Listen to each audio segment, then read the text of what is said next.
with all that out of the way, I think it is time for us to begin. Yeah. The comic book opens up as we start reading. The last time with our heroic youngsters, and we see images of the last 2 episodes where a villain was abducting other students from the high school. Someone who shouldn't have been empowered, but as it turned out was empowered, leading to a massive moral panic and significant enhancements to Aegis's authority to screen supered individuals, leading to a event last week when thank you for the gifted subs, Amber. Leading to a massive event last week when a villain, just a regular empowered civilian who didn't even know they were empowered, Shadowblaze, wreaked havoc in the town. Only with a few heroes who were out for pizza being able to stop them and cart them away before Aegis got to them. And now, with the temperature ever rising and everything becoming more dangerous, we zoom in to the Halcyon City Academy for Heroic Youngsters. Say hi, Heroic Youngsters. Hi, Heroic Youngsters. I'm just going to be doing that every episode, and I don't care. We zoom in to the quad of the campus as the camera pans, and we find our first heroic youngster. Where is Nimbus currently on the campus? Nimbus is currently sitting underneath a tree, trying to catch up on the reading for her upcoming class, because she's overslept. She didn't even have time to get a coffee, so now she's just hoping for a few minutes to try and catch up on the reading, because if she doesn't do well in this class, she is never going to hear the end of it, and her financial aid might be at risk. Oh no. So can you describe Nimbus real quick for the audience? Nimbus is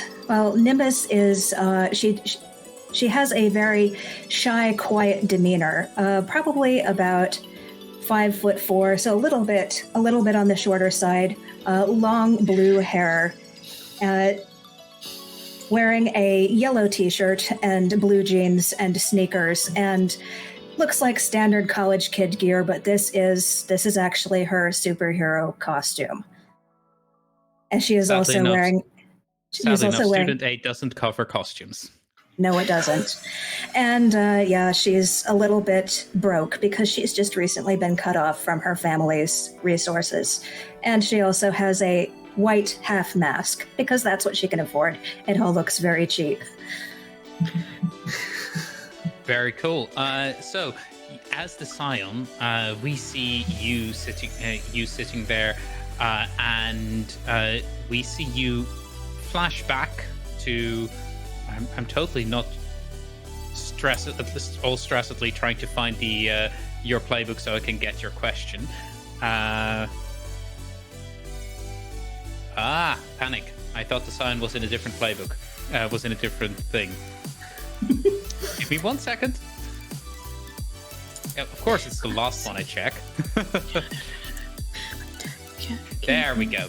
So, yeah, as we flash back, we see you were the member of a villainous dynasty.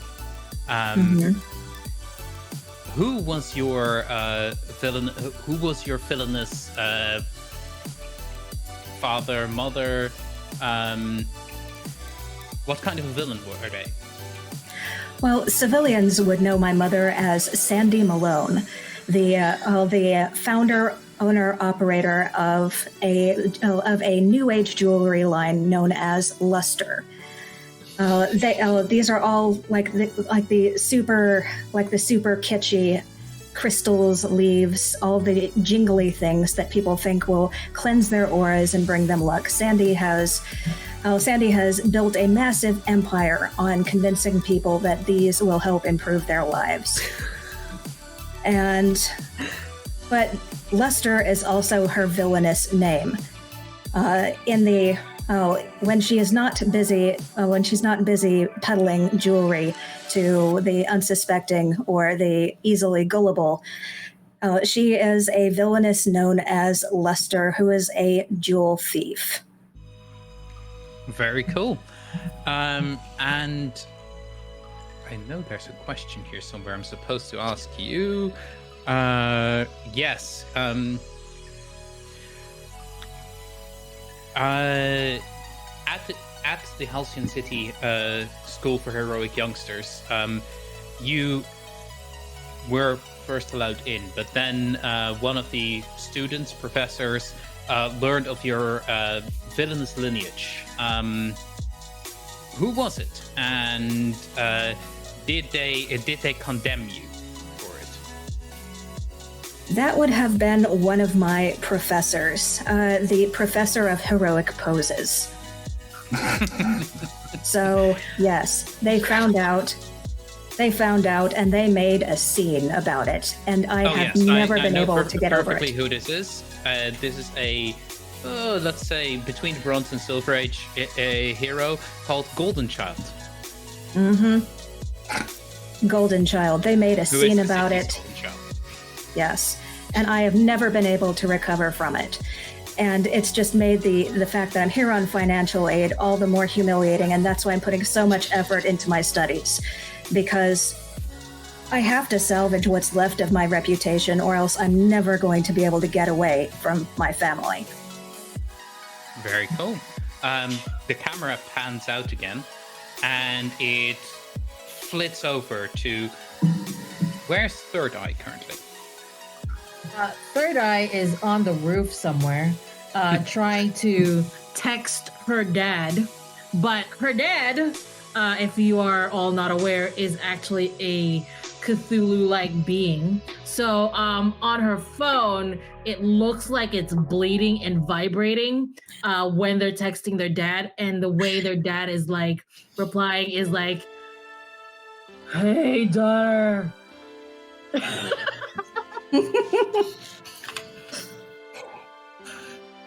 How are you? And I'm like, Dad, can you not right now? My phone is falling apart. And Dad is Dad, like, you don't need to scream into the phone. I can hear you. He's like, I miss you and your mother. And I'm like, I know, Dad. Can we not right now? When can I see you again? Not in a long time. You know that when you appear in this world, you know, the world breaks down. I'll talk to you soon. Okay. So that's my dad's voice. Thank you for letting me voice my dad, by the way. It's the best thing I could ever do. No, yeah, you're voicing your dad from now on out. I'm not. Basically, she's on the roof trying to minimize the effect, because even though it's a small effect, there is still an effect whenever. Oh yeah, Dad Cthulhu, you know. The roof tiles themselves start bleeding with this purplish ooze. Your phone, there just seems to be the same ooze seems to be oozing forth from the screen as. I mean, it's technically a liquid crystal display, but now it's a liquid goo display. And I'm like, Dad, can we talk later? I have classes. I'll send you a text. And he goes,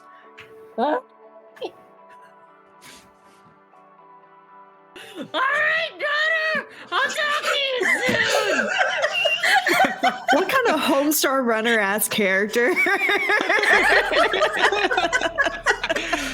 Hey, we don't judge over here. This is a judgment-free villain zone. My love mom this. loves my dad. Okay.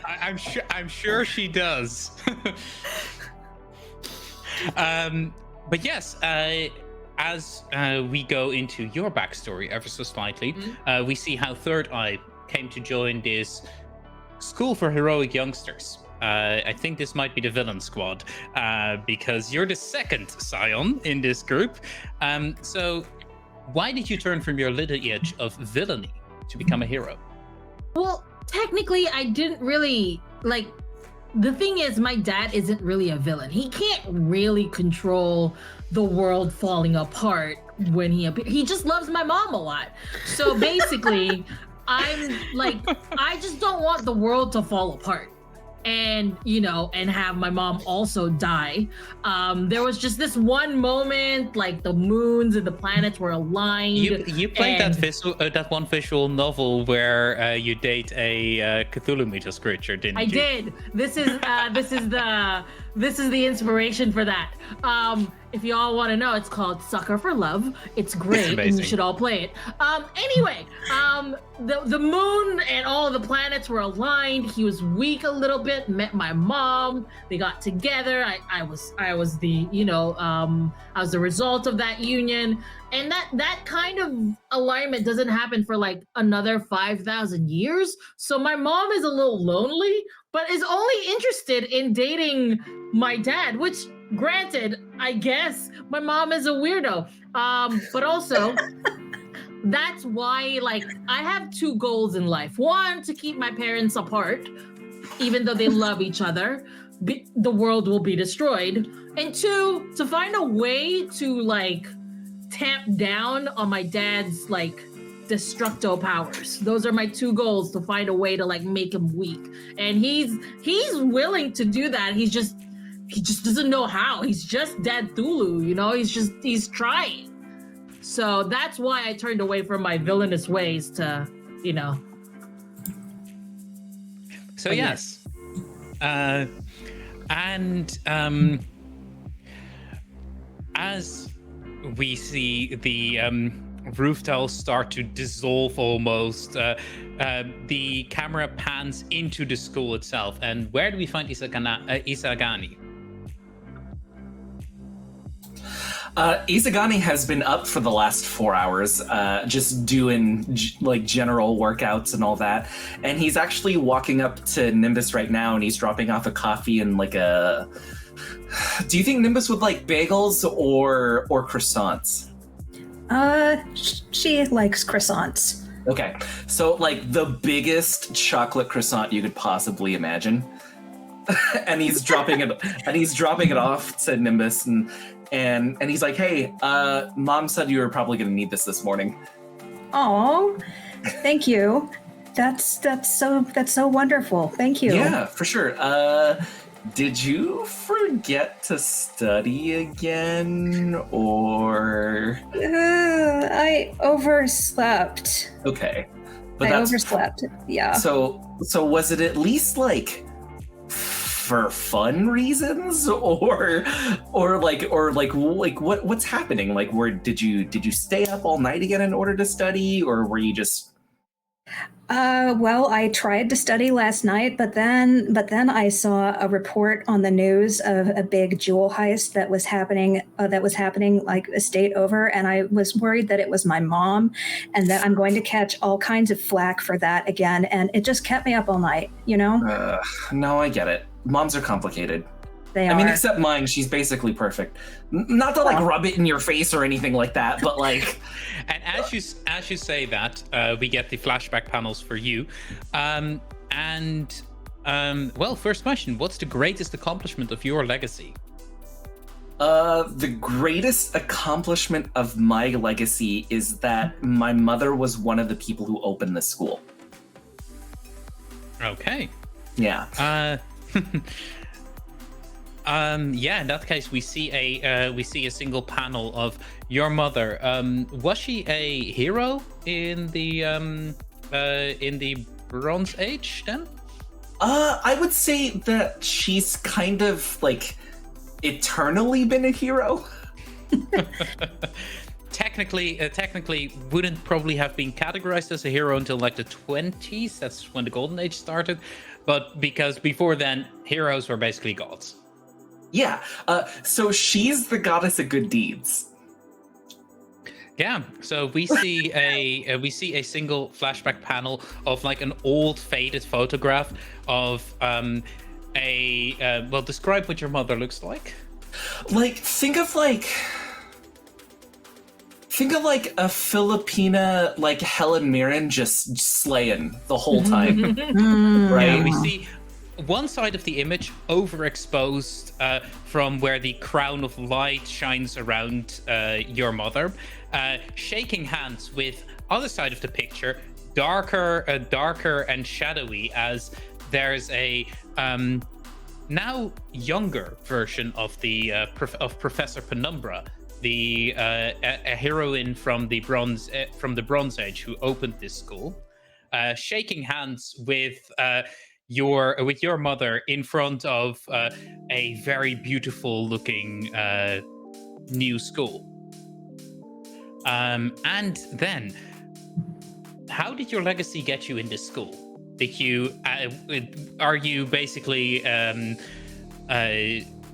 my mom opened the school, so I'm in, or did you actually prove yourself? This is one. So it's very much this weird mix of I was going to get in anyway and still scored higher than a ton of other people. Right? So like it's like you were getting in anyway. You didn't have to try that hard, but I still tried real hard. Okay. Yeah, and as we zoom over, there's one person left on this this heroic team. The school's kind of divided into unofficial teams that change all of the time, but your team right now is this group. As we see Saturnalia, and where is first of what are Saturnalia's pronouns? She, her. Yeah, where is she? Right now, Saturnalia can be found like in like the quad, right? Like the big grassy area outside, and she's practicing a cheer routine. You know, she's in preparation of aiding her little team when they go out to do training exercises, what have you. But be aggressive, be aggressive, BEAGGRESSIVE. Go team! Like very, very that. She's probably the youngest of the team. She's about like 15, maybe 15 and a half. That half really makes a world of difference. Newer to the academy here.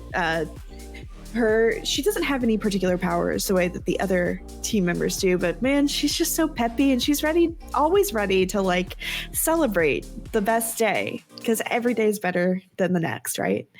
She's usually found wearing like her Roman toga turned cheerleading uniform. It's like a soft, like it's like a soft green, like almost like a soft ivy color, like this one, with like a cream like rope belt wrapped around. She's got like the like gladiator sandals on too, and her hair is done up in like little pigtails with little pom-poms attached to the pigtails, and she's got like just cheery, like sunny blonde hair, like natural, with natural highlights from being in the sun all the time, performing her routines. And yeah, she's just she's just going through like all of the cheers that she has to cheer on the team and provide some assistance, and doing a couple like, practicing her back handsprings as well. They Awesome. come in handy with dodging bad guys. So we're going to go flashback. We're going to flashback a little bit as you did the entrance exams for to join the Halcyon City Academy for Heroic Youngsters, and technically, the Halcyon City Academy for Heroic Youngsters is only for supered individuals, but you got in. What did you do to impress the professors? Well, I mentioned she doesn't have huge powers, right? Like, she doesn't have anything that's earth-shattering or terrifying, but what she can do, her final trick in her routine is she does a round-off back handspring into a back tuck into another back handspring, and then she uses her phasing ability to phase down under the ground. She phases into the ground and then pops right back up behind the panel for a final just standing back tuck. Yeah, for the entirety of your routine, the panel seems uninterested, and then you do that final part, and then suddenly, okay, we'll give you a chance. Yes, yeah, it's she saves the phasing ability for last, but she's really good at she's just preternaturally good at flipping and just flipping. Awesome, very good at it. Yeah, and flipping heads. So first, final question: who outside the team thinks you shouldn't be a superhero? Outside the team? Yes. Oh man. And are you trying to prove yourself to them, or are you like, no, fuck you? So my parents sent me here because of the phasing ability, because they knew it was just weird enough. And they were kind of tired of me constantly being annoying around the house. I mean, God. Randomly phasing through things. Yeah, it is really annoying. I'm sure it's a terror raising like a superpowered child who's just at like 45 out of 10 at all times, right? But question. When did you get your phasing powers? Did you start phasing as a baby, as a preteen, as a teenager? I fell on my head as a child, doing a couple flips, and when attempting my first and just round off, not even anything like crazy, just like a little round off or a little wagon wheel, and bonked my head, and so after that I started phasing through the playsets on the playground, just kind of. And as we all know, children in comics are invulnerable. Yes. But really, the person who doesn't want me here is my twin sibling, who is mundane and jealous. And jealous. Also, hey to the people from Girls Run These Worlds. Welcome to the stream. I hope you're going to have a wonderful time here at Superhero September. We're just getting to know our characters for this stream. And yeah, last question. Well, actually, technically not a question, just a statement. You are so excited to be here. Give influence over you to 3 of your teammates. Everyone gets influence over Saturnalia. Everyone. So remember to mark that down in your character sheet. And we're going to go back to do the influence question. So we now have the legacy, which is Isagani. You're a part of this team, for better or for worse, and you care what they think. Give influence to all your teammates. Oh, great. Cool. Okay. The question might become more interesting with our 2 scions, because they actually do have a question. This team may be the key to proving you're different from your parent, but you don't want to be defined by your peers either. Glyza, give influence to 2 teammates. I'm going to give influence to Isagani because we're both Filipino. My mom is Filipino and my dad is Tulu. Yeah, our moms definitely know each other. Yes, they're really good friends. And your mom is trying to be. Your mom is my mom's best friend. My mom is the messy one in the friendship, and and like is trying to convince my mom to just like date again, find somebody new. But my mom is like, find true love how that can doesn't I- destroy the universe.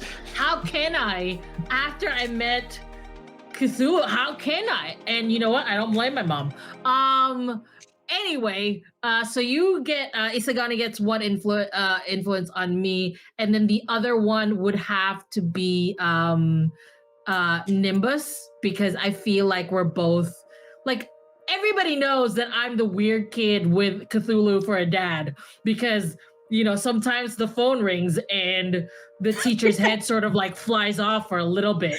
And everybody's just like, yeah, that's the weird one with Cthulhu for a dad, so whatever.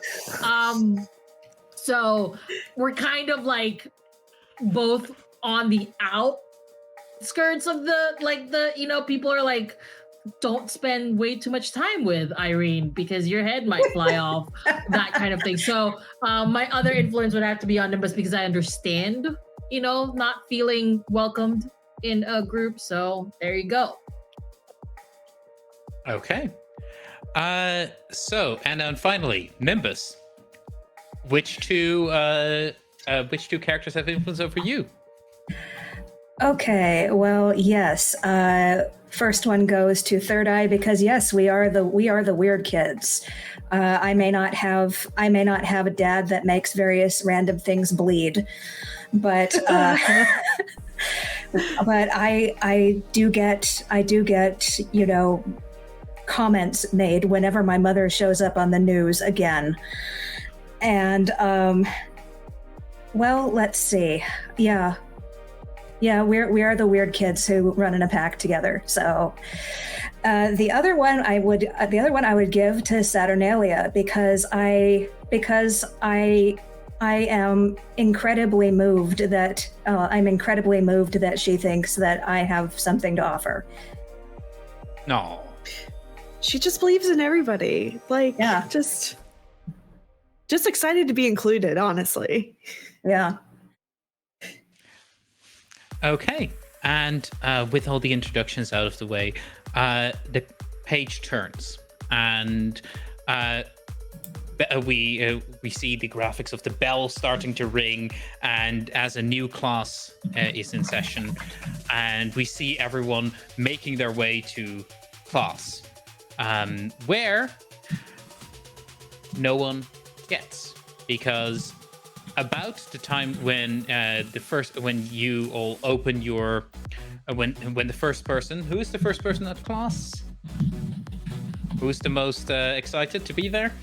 Oh, it's me. Dang it. Oh yeah, we see Isagani and Saturnalia pretty much at the same time try to get into the classroom. As that happens, do we fight for like the prime front row seat? No, I mean, I would probably defer to you, but I would flank you just to be like. Could that be the awkward? Is that the awkward? Oh wait, no. Can you sit? No, you sit. No, by all means, no. You should take it. You're my senior. No, that's totally cool. If you want to, you sit here and then I'll sit right here. No. Do you want to share the seat? Wait a minute. Do I want to be a part of this, or do I want to watch this?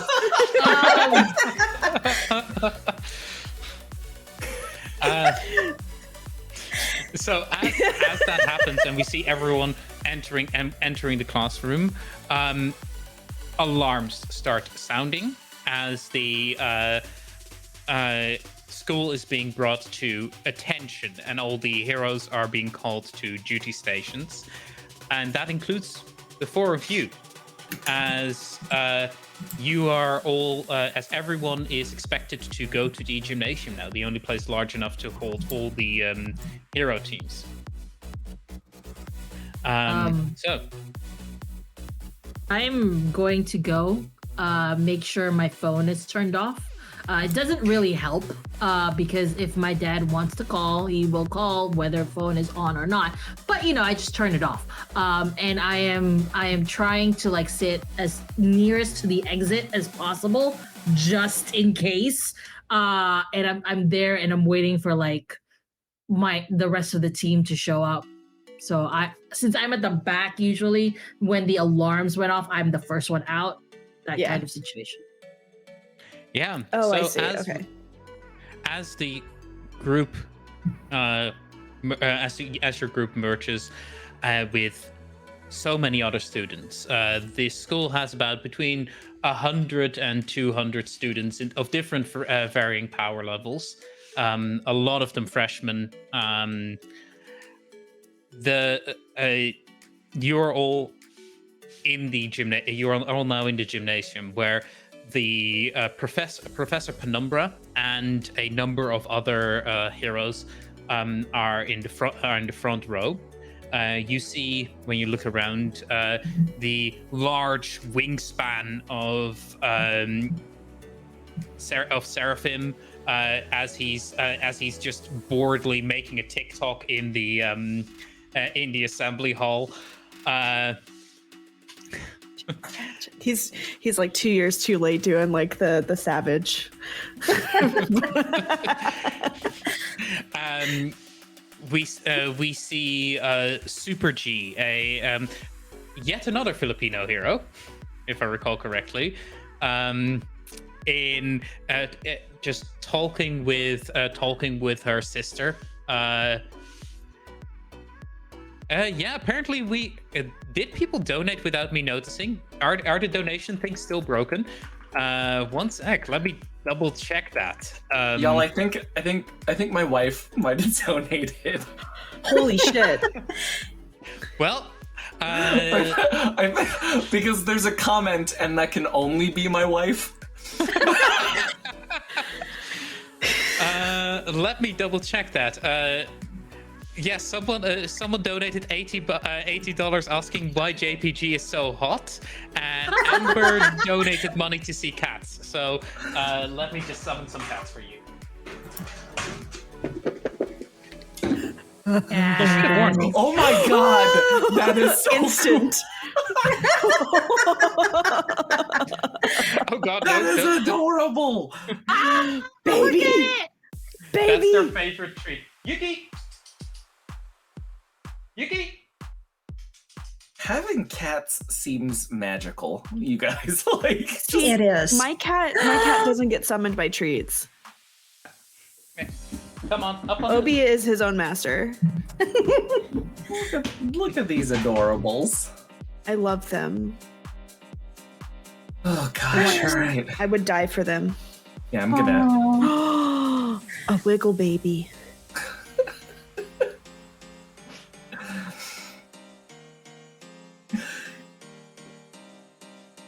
So cute. While the stream has been sufficiently distracted by cats, we see many of the other heroes. Super G talking to her sister Aguila. We see Goon and Goon, Top Rope, and what was Crow's character called again? Hex. We see Goon, Top Rope, and Hex sitting around as Hyperfocus is just boredly scrolling through heroic Wikipedia. And as all of this happens, the view screen, one of the big holographic screens, goes up, and we see protests, massive protests, as ordinary civilians are protesting renewed legislation that is going to cause that is mostly there to control supered individuals, because people are getting supered without people are getting supered, and that's scary, and we need to register them. But it's also causing some massive problems for the regular civilians who are now supposed to go to regular screenings and or who are also supposed to register themselves. So protests are breaking out, and Professor Penumbra steps forward. Says, as you can all see, there have been some major protests due to decisions by our government. There has been intelligence that whoever is empowering individuals against their will is planning on causing disturbances. You are all assigned to different parts of the protests, and you are all. And I would like you all to. I would like you all to make sure that the people are safe during this. You have your assignments. Move out. And as she says that, all of you on different devices that you have linked to the school's Wi-Fi, they blink on, and they do in fact give you different coordinates around the city, and you already see some of the more experienced teams just starting to make their way, either flying directly out of the gymnasium or rushing to the armory to gear up. And we see the group of you, the group of the four of you. What do you do before a mission? Well, I'm going to finish up the croissant that was given to me because I barely had a chance to finish it before running into class. Then the alarm went off. So I'm going to eat really quick because I don't know when the next chance is that I'm going to actually have a snack.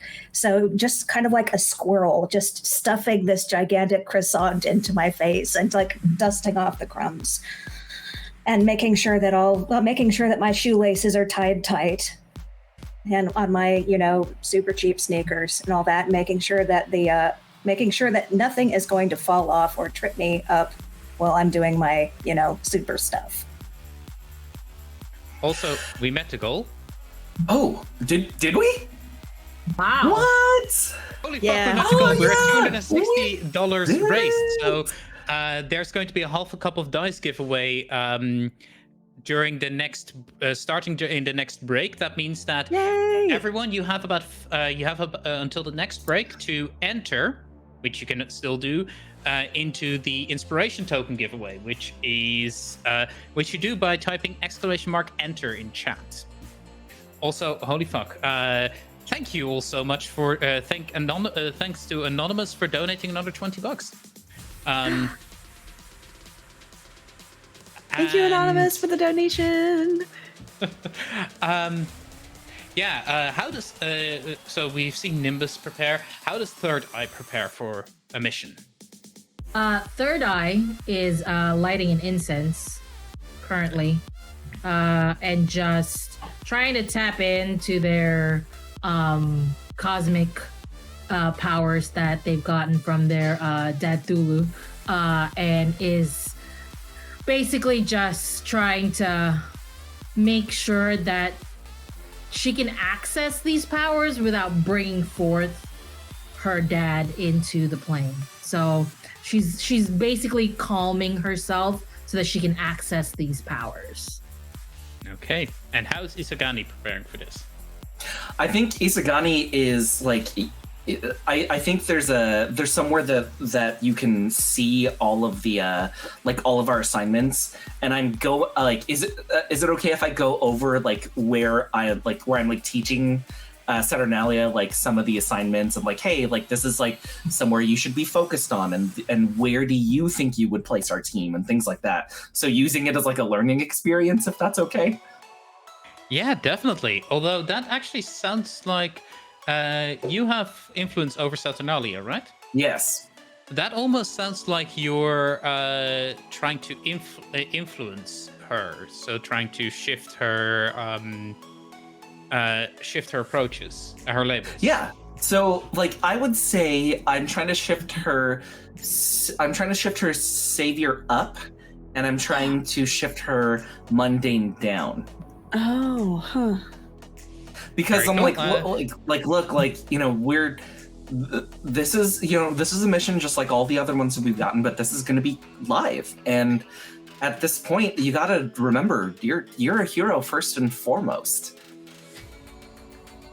So, Amber, No, do you I'm just a resist? sidekick. I'm just a sidekick. I'm just here to help y'all out and do whatever you need to make sure that you're gonna have a great battle.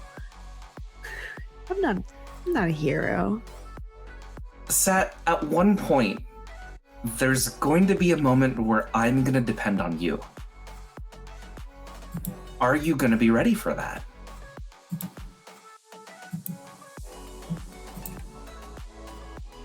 I'm not ready to answer that question. Okay, I think- Amber, is Saturnalia resisting the is Saturnalia resisting this? I think so because again, holds up spork. I'm new,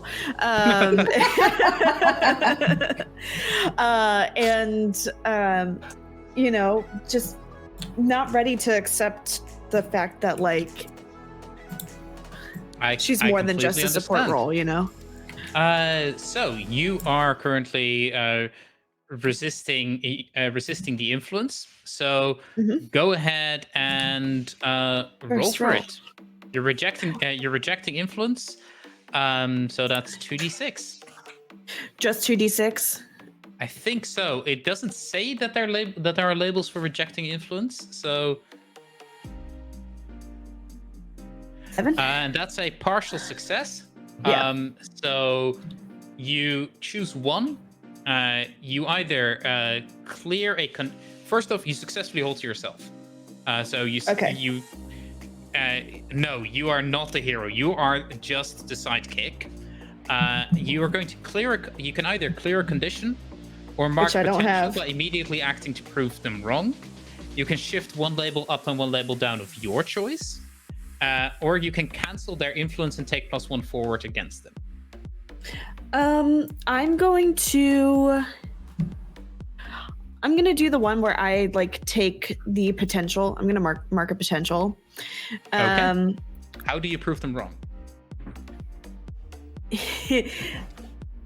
I just kind of like I'm like I don't have big fancy powers like you. I'm not descended from anyone like big or important or I'm not descended from Dad Thulu. I'm just here to help. Y'all need help. That is a mood. We all need help. That is correct. I think what you need to understand though, Sat, is that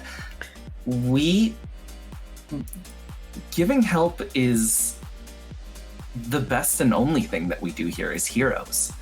And I think that he kind of leaves her to these devices. And if there was like a role for "Do you have a crush on me now?" I think that would be I think that would be the moment that you would have to roll Are you trying to it. have me to get a crush on you? Hold on, wait, back up. Hold on.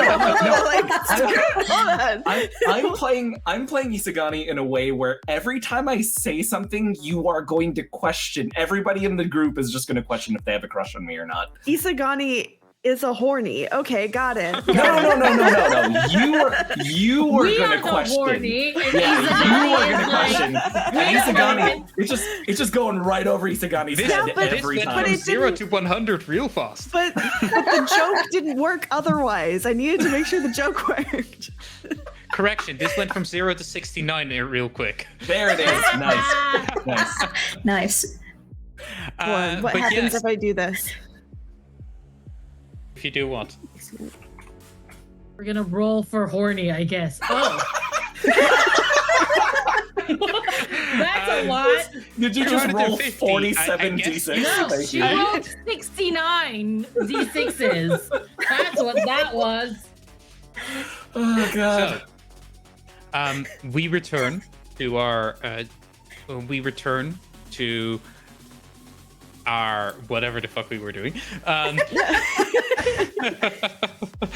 As the page turns again, and we now find ourselves in the city. You you have been said to sent to protect like the crowds in one of the smaller side groups, because you're still fairly recent and new heroes, but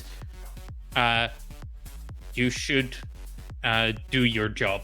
You should do your job right nonetheless. As you see, as we see, like a small crowd that has formed and that is marching towards the bigger protest at Halcyon Square.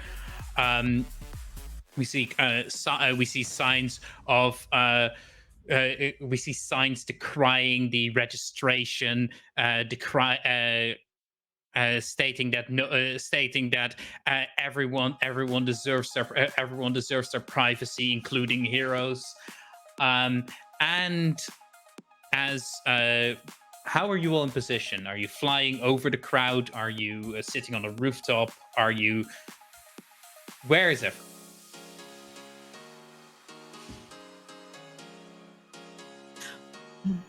I will have found the least obtrusive way to approach the situation, seeing as I already stand out anyway. I have that kind of stank around me anyway of we know who your family is. I'm going to try and just like not make a scene and maybe just kind of approach from an alley. Okay. So you're in the shadows in one of the alleys. Where's Third Eye in all this? Third Eye is just walking up. Third Eye knows that, she's gonna draw attention one way or the other. Might as well fully lean into it. So okay. So yeah, Third Eye is already out of the alley. And where is Isagani? Isagani is going to probably be if there's like a cutoff for the protest. Then like he'll probably be at the front of the protest, like talking to each person individually in order to calm them down for like peaceful protesting. Okay, and finally, where's Saturnalia? I think Saturnalia is going through like literally. You can see just her head poking out through like the wall in an alley nearby, just keeping a careful watch over the way that the protesting is unfolding, and but also trying not to be directly in harm's way right now. Yeah. Okay, so as this is all happening, Isagani, you have put yourself in the most serious danger, alongside with Third Eye. So you two are the ones who first notice that the shadows deepen for a moment, and then something flits through the crowd. Something flits through the shadows. Actually, not one something, two somethings, then three somethings, then four somethings, and you see suddenly one of the protesters that you were just talking to, and who seemed completely amicable. As their eyes fill with this dark purplish black energy, and suddenly they rise up, shadows in their hands, jerkily moving around, back further in the crowd.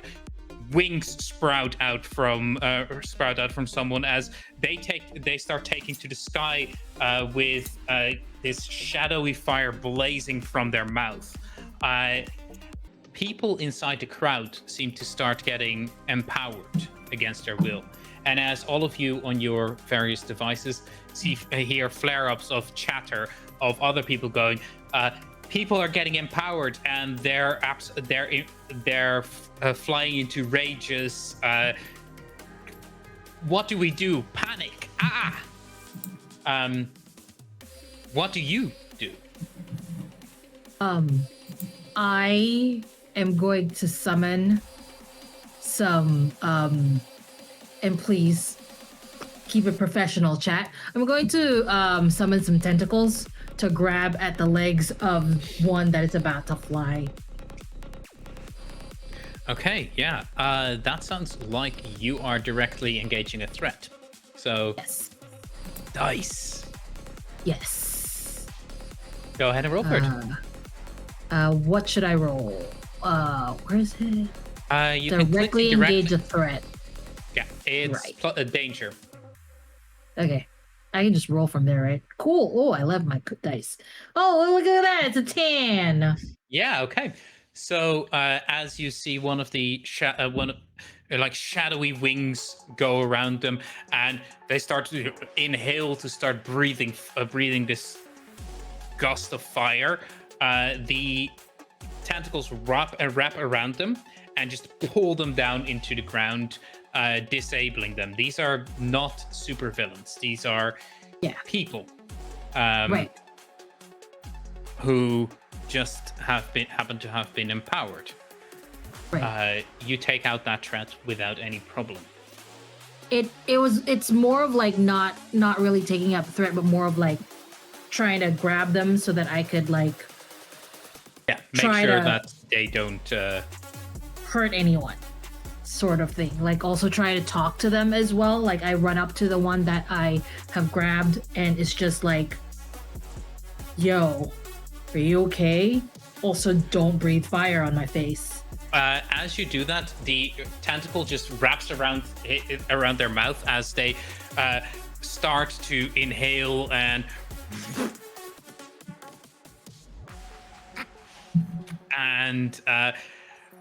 see, this is why I don't want you to inhale. I didn't want you to exhale as they're fire. trying to breathe out fire, the tentacle just blocks it off, and they end up just choking on fire. See, that's not good for you. My tentacles, they sort of like want to protect me. My dad is Dad Thulu, is Cthulhu. I'm not sure if you know this, but my dad likes to keep me safe. So, are you okay in the head right now? Like, are you like being controlled? Nod, shake. As this happens, for a moment, their eyes become normal again, and you see panicked eyes as they are moving seemingly against their will and are already trying to grab the tentacles and claws of shadow form around their hands as they're trying to pull away the tentacle. Okay. Also, we've been asked if we're hydrated. Sure. I don't know where all my water is. It's too far. I'll hydrate in a minute. Thank you. But yes. But yeah, that's what you see. I'm going to pan over the camera towards Isagani, who you just saw someone become empowered with the same shadowy energy. As their movements become jerky and they start to just reach into the crowd to just grab someone. What do you do? So I am putting someone in danger. Who are there any? Are we the only heroes assigned at this point, or are there other maybe more experienced heroes in the area, like in the immediate vicinity? Not in the immediate vicinity. You are the only heroes within the sidelines right now. There are some Aegis officers who. This wasn't a major part of the protest, so the Aegis officers are further back, and they're starting to grab gear and head that way. Probably going to make an absolute fucking mess of things. But they aren't there just yet. But Aegis officers are trained in hand-to-hand combat, is that correct? Correct. Okay. What I'm going to do is I'm going to defend, but what I'm doing is I'm actually showing the audience my power, which is I can copy any skill or ability that somebody finds good about themselves. Amazing. Okay. So I'm going to copy one of the Aegis officers' ability to do hand-to-hand combat, and I'm going to defend this person. Okay. Go ahead and roll for it. I think I got it. Did I get it? The heck? No. Oh, there you go. Sorry. Oh. Hmm. Okay, so you do get to mark potential, and Cool. I get to make a move.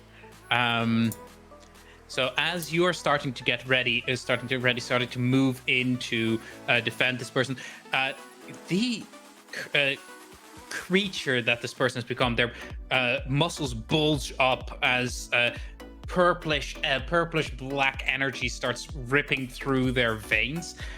They're fast, really fast, and this one grabs one of the other civilians and just starts barreling away from you towards one of the buildings. Where my move is.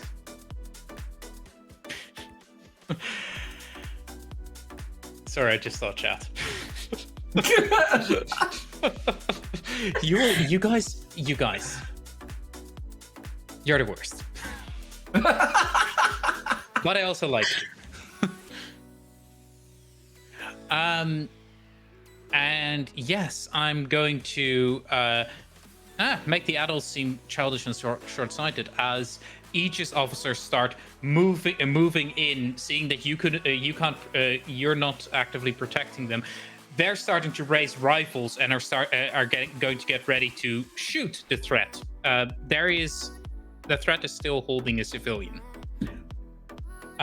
What is Nimbus doing as this is going on? All right. I've seen the chaos started by all of this, and I'm going to take advantage of that to sort of work my way in through the crowd. And I'm going to call upon my own cosmic powers, one of the nicer things that I inherited from my mother, to cast myself in a soft golden light that is trying to be reassuring. And I'm going to try to comfort the people around me. Even though this is obviously not a good situation, I'm going to try and tell them a lie that they want to hear. So, Okay. White lies, one of my playbook moves. Very cool. So, I am going to try this. Okay. You succeed. Well, tell me what happens. So I am going to reach my hands out towards the people who are closest to me and lightly rest my hands on their shoulders and say, I know it seems scary, but you're going to be all right. Help is here.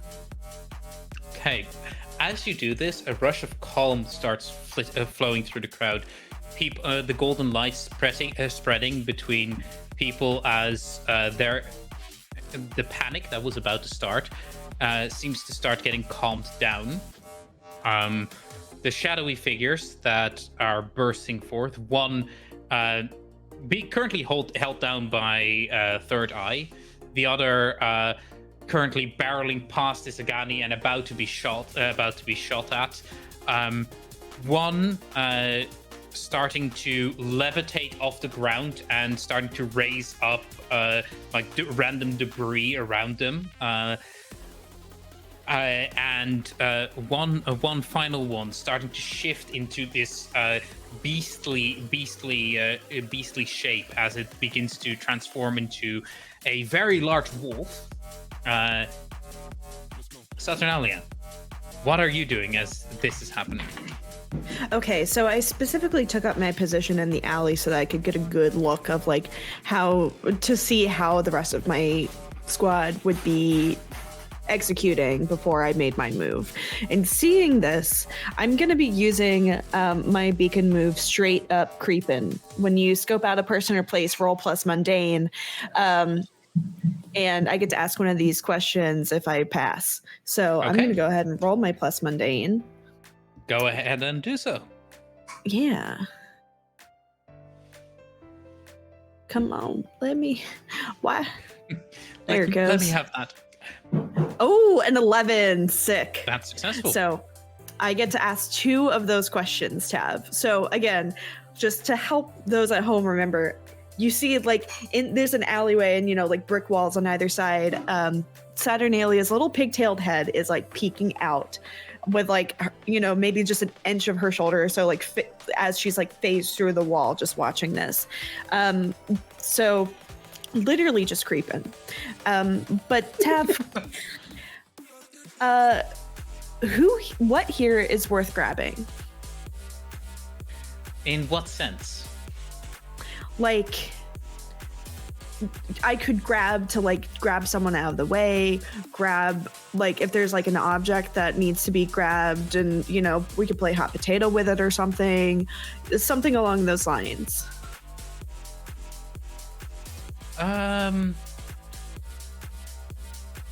Let me get back to you on that after you asked your second question. My second question is, no worries. What question? The second question is, what question should I ask?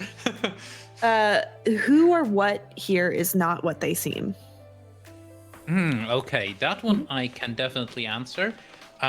There's two things that you pretty much immediately notice. One, these civilians that were just transformed, they're not villains, but they definitely seem to be controlled.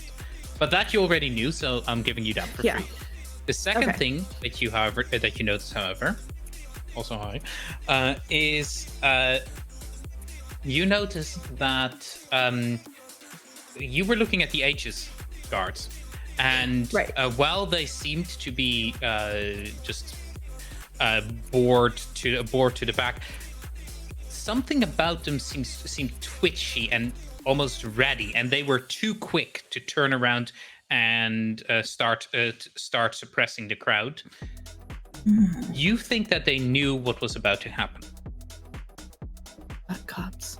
Fuck cops. Fuck cops. Sorry, no, this is just Amber coming out. Like, and the second thing, what is worth grabbing?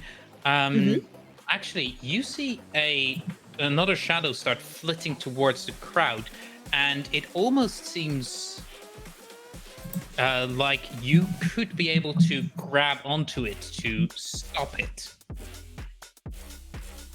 Okay. Or well, right, someone could. You don't know if Saturnalia could. Yeah. All right. Who's the hero nearest me? Is it Isagani? Where you are currently, I'd say either Nimbus or Third Eye, because Nimbus is just exiting the alleyway, and Third Eye is in the middle of the crowd suppressing one of the villains. Okay. Villains. I will run up to Nimbus just because I don't want to like potentially put Third Eye in any more danger by like interrupting what they're doing. And go up to Nimbus and be like, hey, did you notice that the cops are were like a little too quick to respond? Maybe. And as you're saying this, the cops have started firing at the hulking shadow abomination. So I'm going to put someone in danger,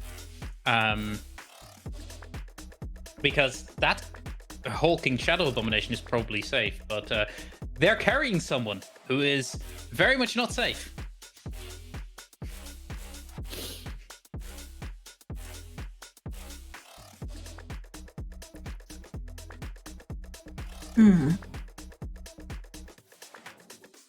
Who acts?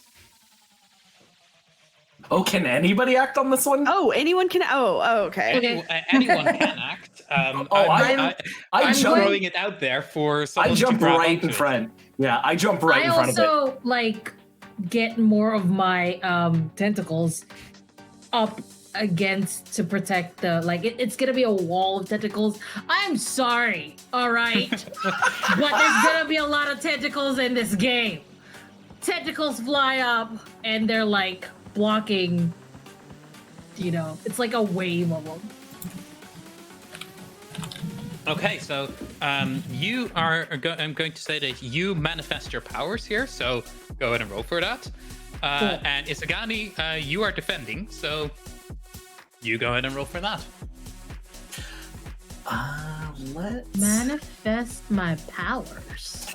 So, I believe it's called something else, and I always forget the exact name. Unleash. It's Unleash Your Powers. It's Unleash Your Powers. Oh, yeah. okay. Okay, so Tav. Oh noes. Tav, would you? Failed. Just so you're aware, I'm gonna mark myself Yes, potential that is right going there. to cause trouble soon.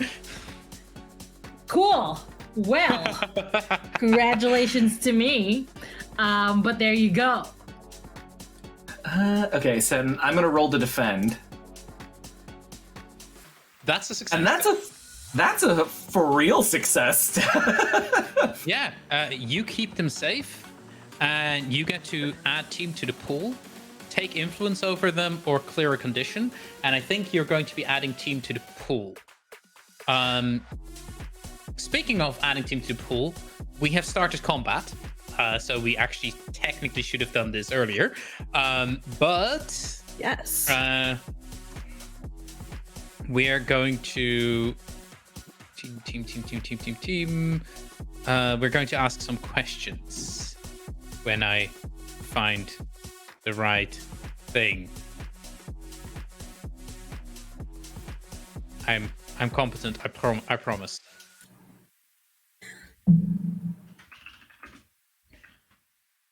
You can do it, Tav. Listen, I'm constantly looking up rules on games I run. No, the real problem here is that for some reason my... There we go. Cool.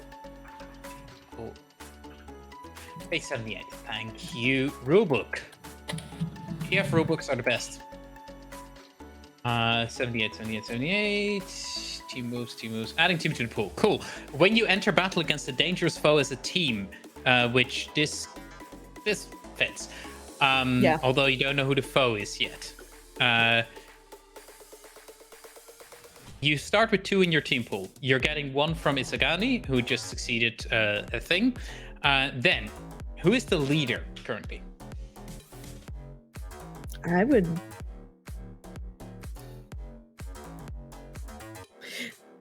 I would argue Third Eye.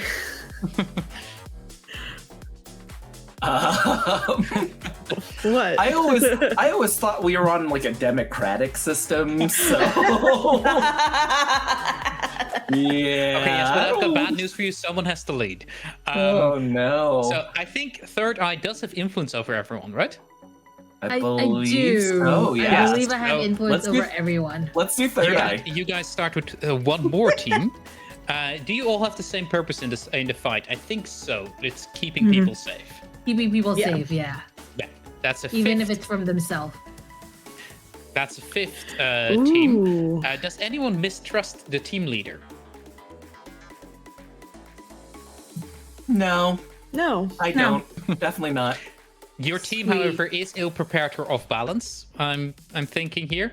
So that brings you down to 4, unless Third Eye marks a condition to avoid removing that team from the pool.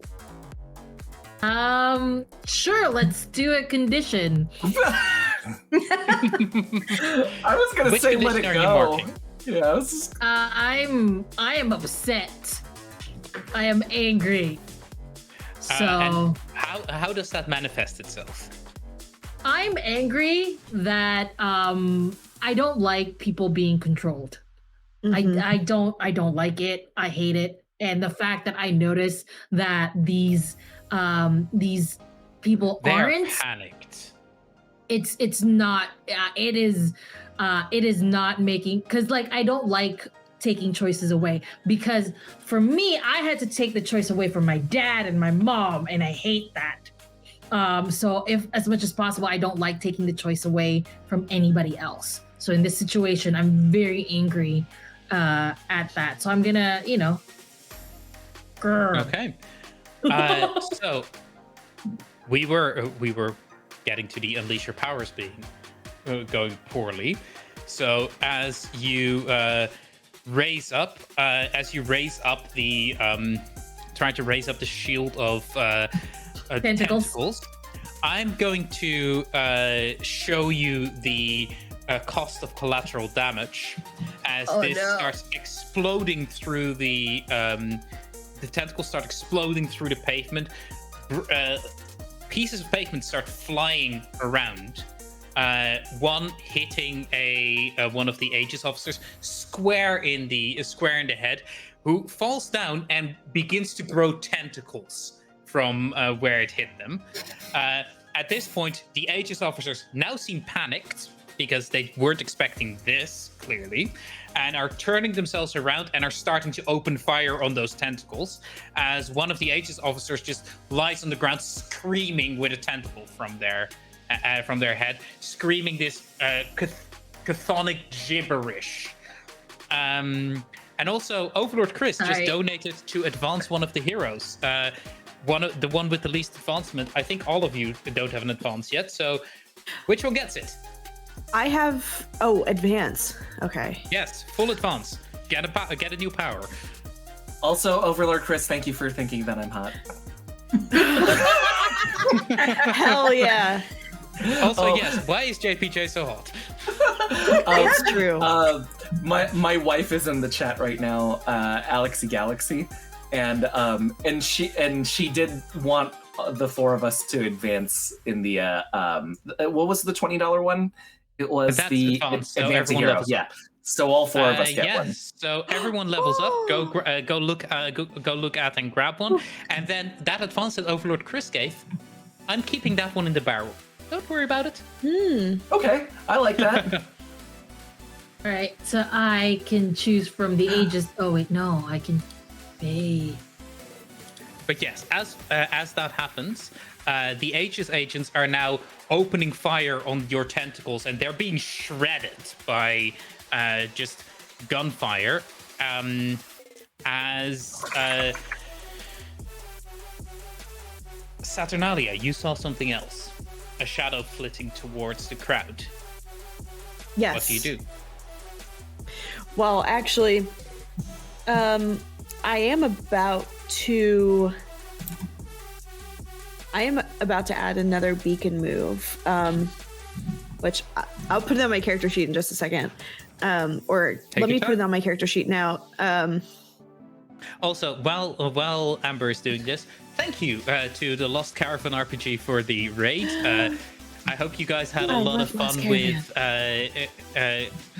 with Lancer, and thanks to everyone who has been following and who's been doing their first time chats in here.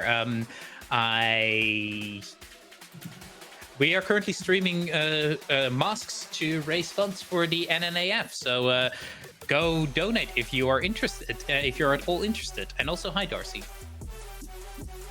It's a Darcy. It is Darcy. We love Darcy. Hello. Wow, Tab, I fucking forgot how to add a thing. Where's the is it you drag and drop it from the compendiums. Right. Is it the moves options compendium? It should be under the playbooks. So you have a basic playbook, so it should be under the basic playbooks. Okay, sick. I'm just not. No worries. I'm not doing well today mentally, friends. Okay, great. I got it. So I was going to use Suck It Domitian, whatever. When you stand strong while dramatically under... It says Domitian. I think that's Suck It Domitian. I don't know who Domitian is, but they can in fact suck it. They can... You sound like they're cordially invited. So... when you stand strong while dramatically under fire, roll plus save your inside of plus danger to directly engage a threat. So that's what I'm gonna do. Is I'm gonna directly engage a threat with this shadow, and use that Suck It Domitian to roll with savior. So okay, very cool. Go ahead and roll for it. So I'm gonna. Yeah, because I have a fucking -1 in danger. So that is going to be a 10. Yeah, so we see Saturnalia for a second after mentioning to Nimbus that, hey, the Aegis officers are, and then whoa, gunshots, and then we see her turn around, dive through the ground, and That's exactly what I was thinking about doing, and then come back up and grab the shadow as I like phase up through grabs the shadow and pulls it down onto the ground. And as you pull it down onto the ground, for a second it feels incredibly familiar, and then fizzles. You, if you would like, you can assess the situation. Yes, I would love to assess the situation.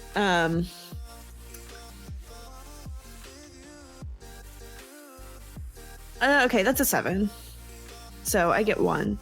You get 1 question. Okay, so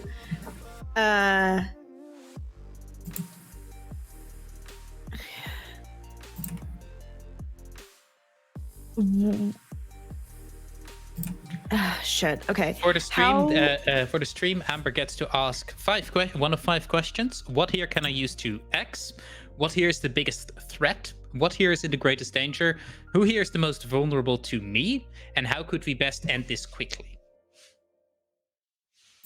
Okay, so let's see. Yeah, I was thinking about like which question would be best, and I think it's how could we best end this quickly is probably the better question to ask here.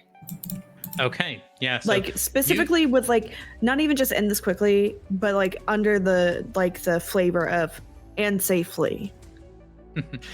You see this shadowy energy that is, you feel the shadowy energy for a second, and you feel one, it's similar to something, and you can't quite pin it down. But you also feel, for the moment that you hold it, a connection to the 3 other individuals that have been empowered, and you feel that it feels like they have a reserve of energy in them that is quickly running out. Someone is balancing way too many plates at this moment, and if that were to run out, the power would be gone and they would be normal again.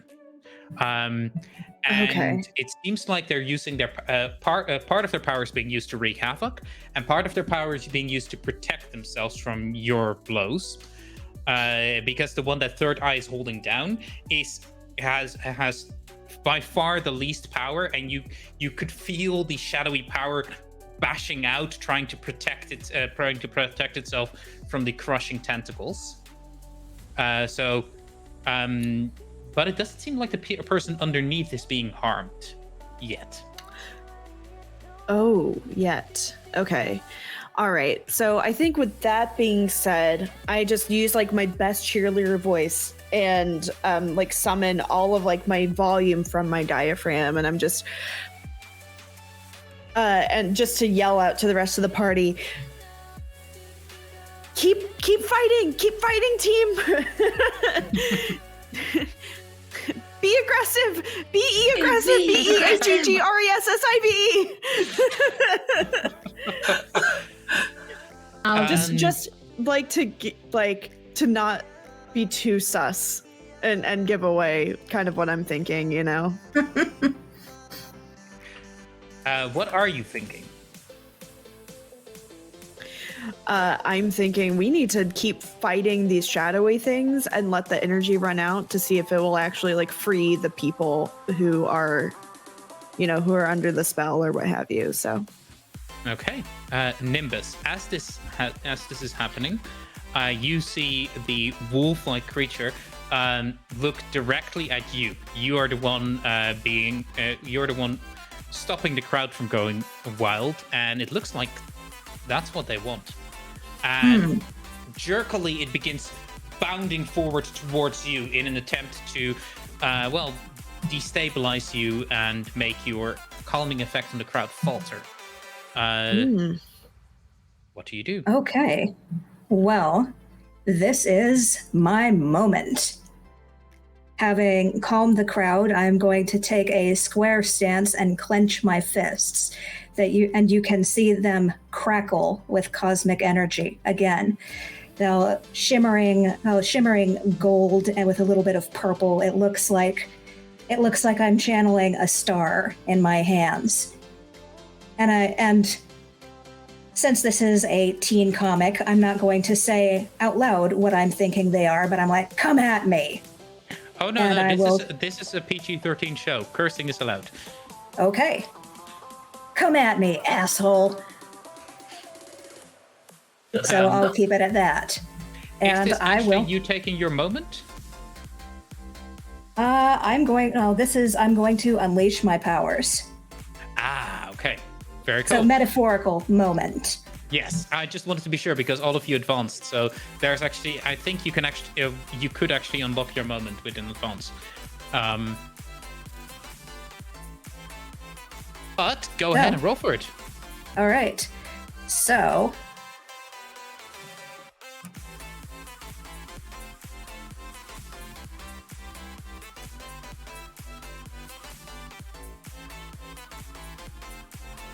And that looks like.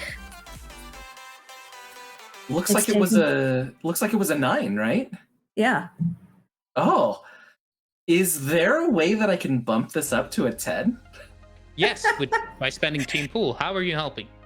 I want to, as it's coming at her, could I like sweep kick it so it's off balance when it's coming at her? You're technically not there, but you see this thing starting to run, and you kick up one of the pieces of debris, and then kick it towards it as it just rings out around the head, and that puts it off balance enough that it gets full on caught with the Star Blast from Nimbus. Just uppercut with full cosmic energy. Yeah, right in the face. So Saturnalia, you feel that connection pulse for one more second. It seems like echoing back. There's these shadowy strands from you, where you grab that shadow and basically it faltered, but there's still the shadowy strand reaching out from your hand to all of them, and you feel as this punch happens, all of the shadow essence push itself forward towards its skin, and then it breaks as this person falls back, unconscious, but otherwise unharmed. As the wolf around them fades away, and the shadow sinks into the ground. That was something, wasn't it? So what is Third Eye doing as this is going on? Because you just felt your powers surged up, and the wall is starting to become thinner and thinner as gunshots start blasting apart tentacles. You're still struggling to hold on to that one bird dragon creature that is still trying to breathe fire through the tentacle. Although you feel it getting weaker. What do you do? In my anger, because I'm angry, I also took an advance.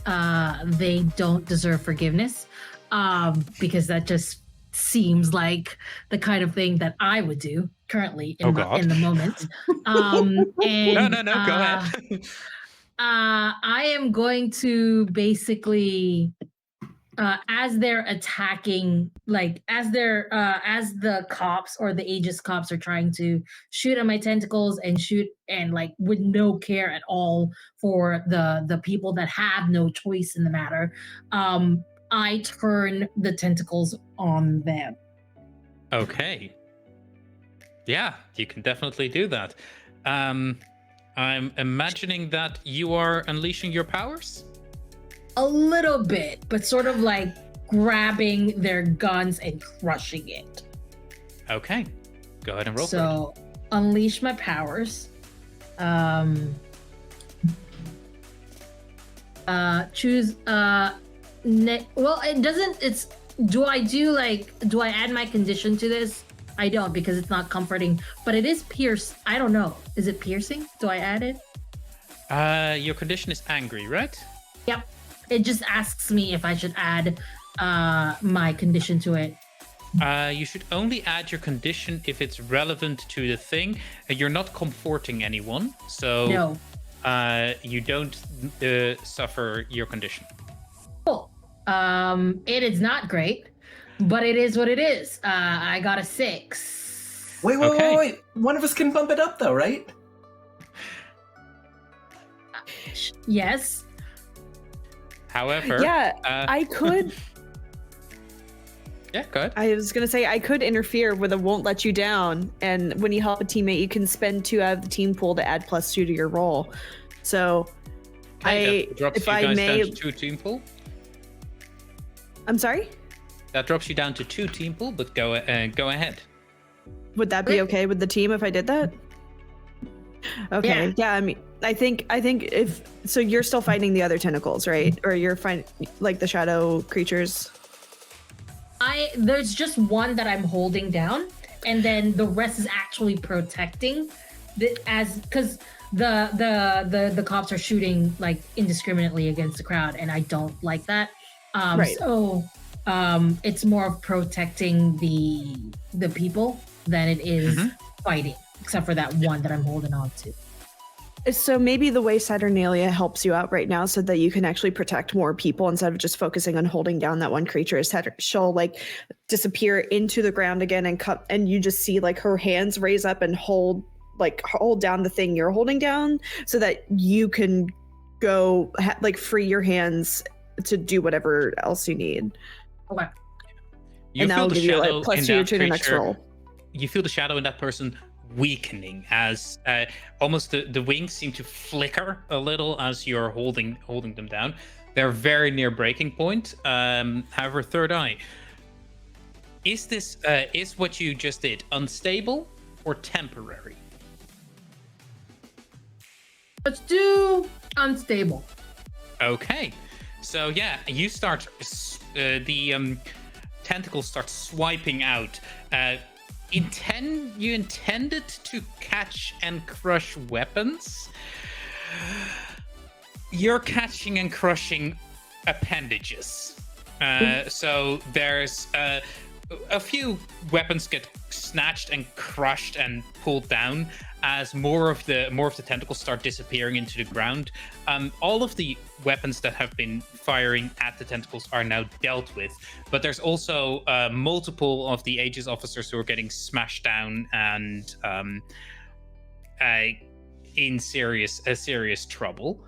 At this point, a squad of Aegis officers starts rounding the corner with one individual wearing this beautiful purple toga, golden crown radiating over his head, comes flying out behind them as Golden Child looks out at you and just sees Third Eye do this and said, "I knew that you'd be behind this. Children of villains, all." And they start getting first off, he's using his influence over you to shift up your danger and shift down your savior. Do you resist? I resist that. Okay, it's a rejecting influence, right? That's rejecting influence, correct. All right.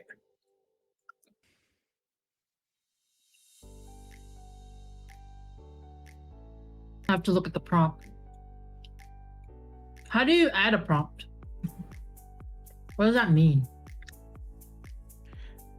Okay, so you don't add anything. I can't find if you add anything with resisting influence. So I'll just say it's just 2d6. Okay. You successfully, yeah, you successfully resist his influence, so he doesn't get shift. So you either get clear a condition or mark potential by immediately acting to prove them wrong. You get to shift one label up and one label down, your choice. Or you get to cancel their influence and take +1 forward against them. I'm gonna cancel their influence on me. Fuck that guy. Yeah, so you now have +1 forward against Golden Child. Explain how you're doing this. I hear him say this. I hear him say, "Oh, the villains or whatever," and in my head, I'm like, it's not my dad's fault he's in love. Like, it's not my parents' fault they're in love. Like, your judgment is not helping. And maybe I do want them to meet up and get together and destroy the world, but I'm trying my best. I'm just the daughter, okay? So all of this anger sort of like boils up as I hear it, and then I look at Golden Child straight in the eyes, and I continue just like, as I'm crushing some weapons, I look at him straight in the eye and I go to crush the weapon or appendages, whatever. Okay, yeah, there's this snapping sound as an arm gets a tentacle curls around an arm and just crushes it. That guy is never playing the violin again. Oh wow! As he maybe as he should have drops, been a cop. as he drops, Golden Child amplifies his voice and yells out to all of you, "Stand down, children. You are only making things worse." Have you considered not being an asshole? Sorry. And he's going to start. He's going to start channeling power as flames start channeling around his hand. As Saturnalia says that, and he says, "Well, no, she says it, but it's underground, so she can't. No one can hear her." Okay. So in that case, does anyone react to him saying this? I'm going to put my fingers in my ears for a moment, still channeling that beautiful cosmic power, although it doesn't hurt me because it's my own power, and I'm going to say, "La la la la la la, can't hear you." Because he is an asshole. Yeah, so And he growls over the crowd, and it just it almost deafens you as he says, "Well, you're resisting." And you feel this pressure start coming down on you specifically, but the rest of you also feel this light almost pressure down on all of you, and that is going to be, I had to think for this because I'm making a move and I totally know how the rules work.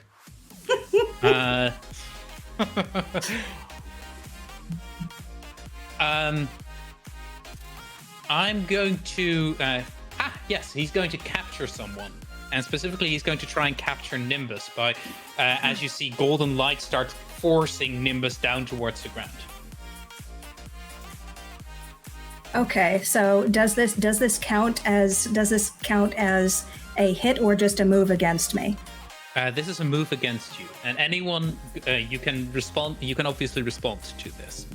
Oh, I got it. I'm gonna defend, and Okay. I'm gonna use I know what I am. Once per scene, when you defend a teammate, you can shift savior up and another label down in addition to any other benefits from the move, even on a miss. So if you do, add one team to the pool. So I am defending. Okay, go ahead and roll for it. That is a success. How do you defend? I am going. What's Golden Child's powers? Golden Child's power set is like a combination of like charm-based superhero, like very authoritative and very much hero of the people. And part of it is this hard light kind of golden. He can literally create hard light objects that can affect people. So what you're seeing happening to Nimbus is that chains of golden light are starting to form around her and are trying to start to push her down.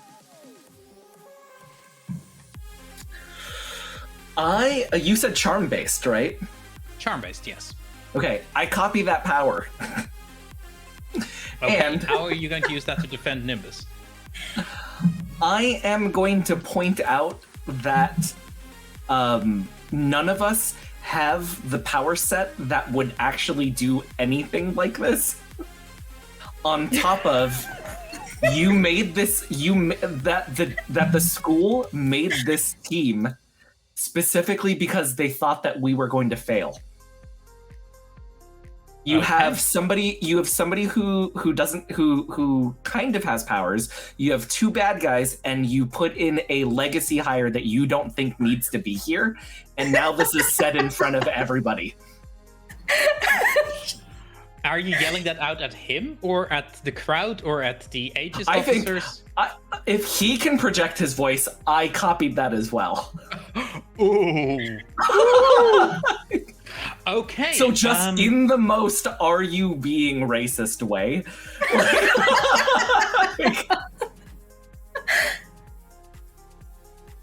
Yeah. So Next level, like you're playing wizard chess. Jesus. So, as you're saying this, you have triggered a reveal because, yes, you're right. You were supposed to fail. And as the page turns, we see a meanwhile at Halcyon Square, as we see Aegis officers with massive riot shields start bearing down on a crowd that is more and more people start to get empowered within, and we see a full squadron of heroes as the empowered individuals are starting to overwhelm, and we see Professor Penumbra, who hovering over shadows carrying her, starts to almost seems like she's shadow puppeteering as she's starting to bring people down, and people start marching on as she reveals her plan. But while that happens, you have struck a nerve with Golden Child, who is going to get angry. Actually, no. Who's going to get guilty as you successfully mark a condition on him, and he yells back at you. Absolutely not. You chose for yourself what you did here, and it seems like he's almost trying to convince himself. Then he is fake. However, he does get to react immediately when I mark a thing. So he is going to...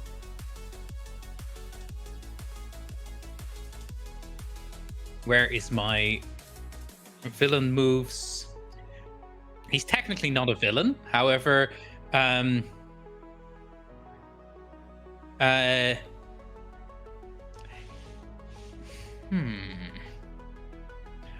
Oh yes, he is going to turn to the unthinkable as he says, "Shut up! Shut!" and raises up, and his golden spear appears, and he swings it down towards you. As another hero appears on the scene, Super G, how do you protect our wonderful Isagani?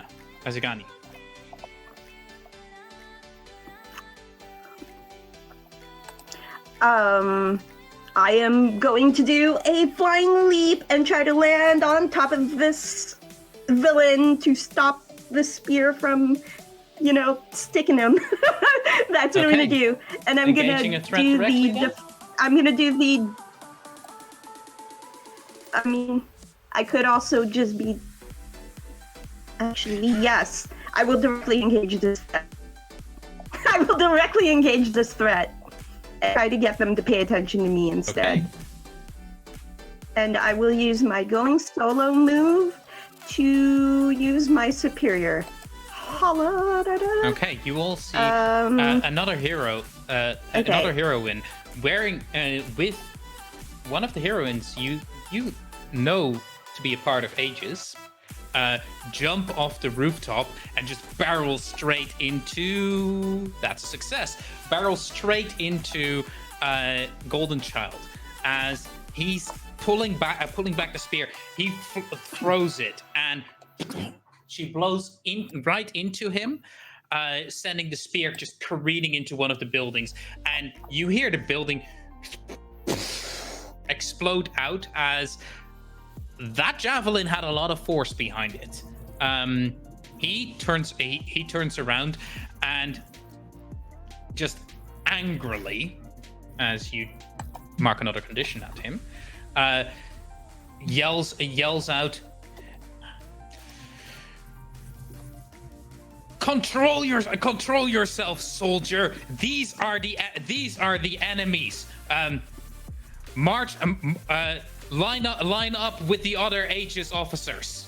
And he's going to try to use his influence over you to mark down your savior and mark up your danger. Mark down your savior and mark up your superior. My superior can't go up anymore. It's 3, Tav. At that point, you are going to suffer a condition. Okay. You do. Okay, I want to remind you, I do have an extra label you could mess around with. I have the soldier label. Oh yes. You can also. Yeah, he's going to attempt to shift up your soldier label and shift down your savior label. Okay, I'm gonna resist that. First of all, I'm gonna resist that. No. Okay, hold on. Can't know how. I don't know how to. Yes. Me. Okay. Yeah, you don't add anything to it, as far as I'm aware. What do you even roll? Okay, it's just 2d6. Yes, just roll the thing. Okay, then I'll just roll my freak because it's a +0. Perfect. Okay, yeah. Okay, let's just do that. Boing. Partial success. You do succeed in... I rolled a 7. Please let it be... Yeah. Okay. That's a partial success. He doesn't get to shift. Choose one. You rolled a partial success, so he doesn't get to shift. However, you do... you clear a condition or mark potential by immediately acting to prove them wrong. You shift one label up and one label down, your choice, or you cancel their influence and take +1 forward against them.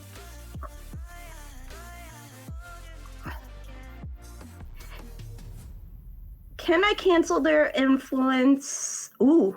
Yeah, can I cancel their influence and take 1 forward against them? Yeah, tell me how you do this. That's what I'm gonna do. I'm gonna be like, no, and continue fighting them off. Okay, so you drop next to Isagani. Actually, it might actually make yeah. You drop next to Isagani as you just yell at him. No, that's not how this works. You yell no at him, and at this point, the Aegis officers are starting to. Aegis officers with the same riot shields that we saw on the previous thing are starting to march up on the crowd as loudspeakers start blaring. This is an illegal gathering. Disperse. This is an illegal gathering. Disperse. What do you all do? You do get the feeling that Golden Child is on his back foot at this point. He's angry, he's guilty.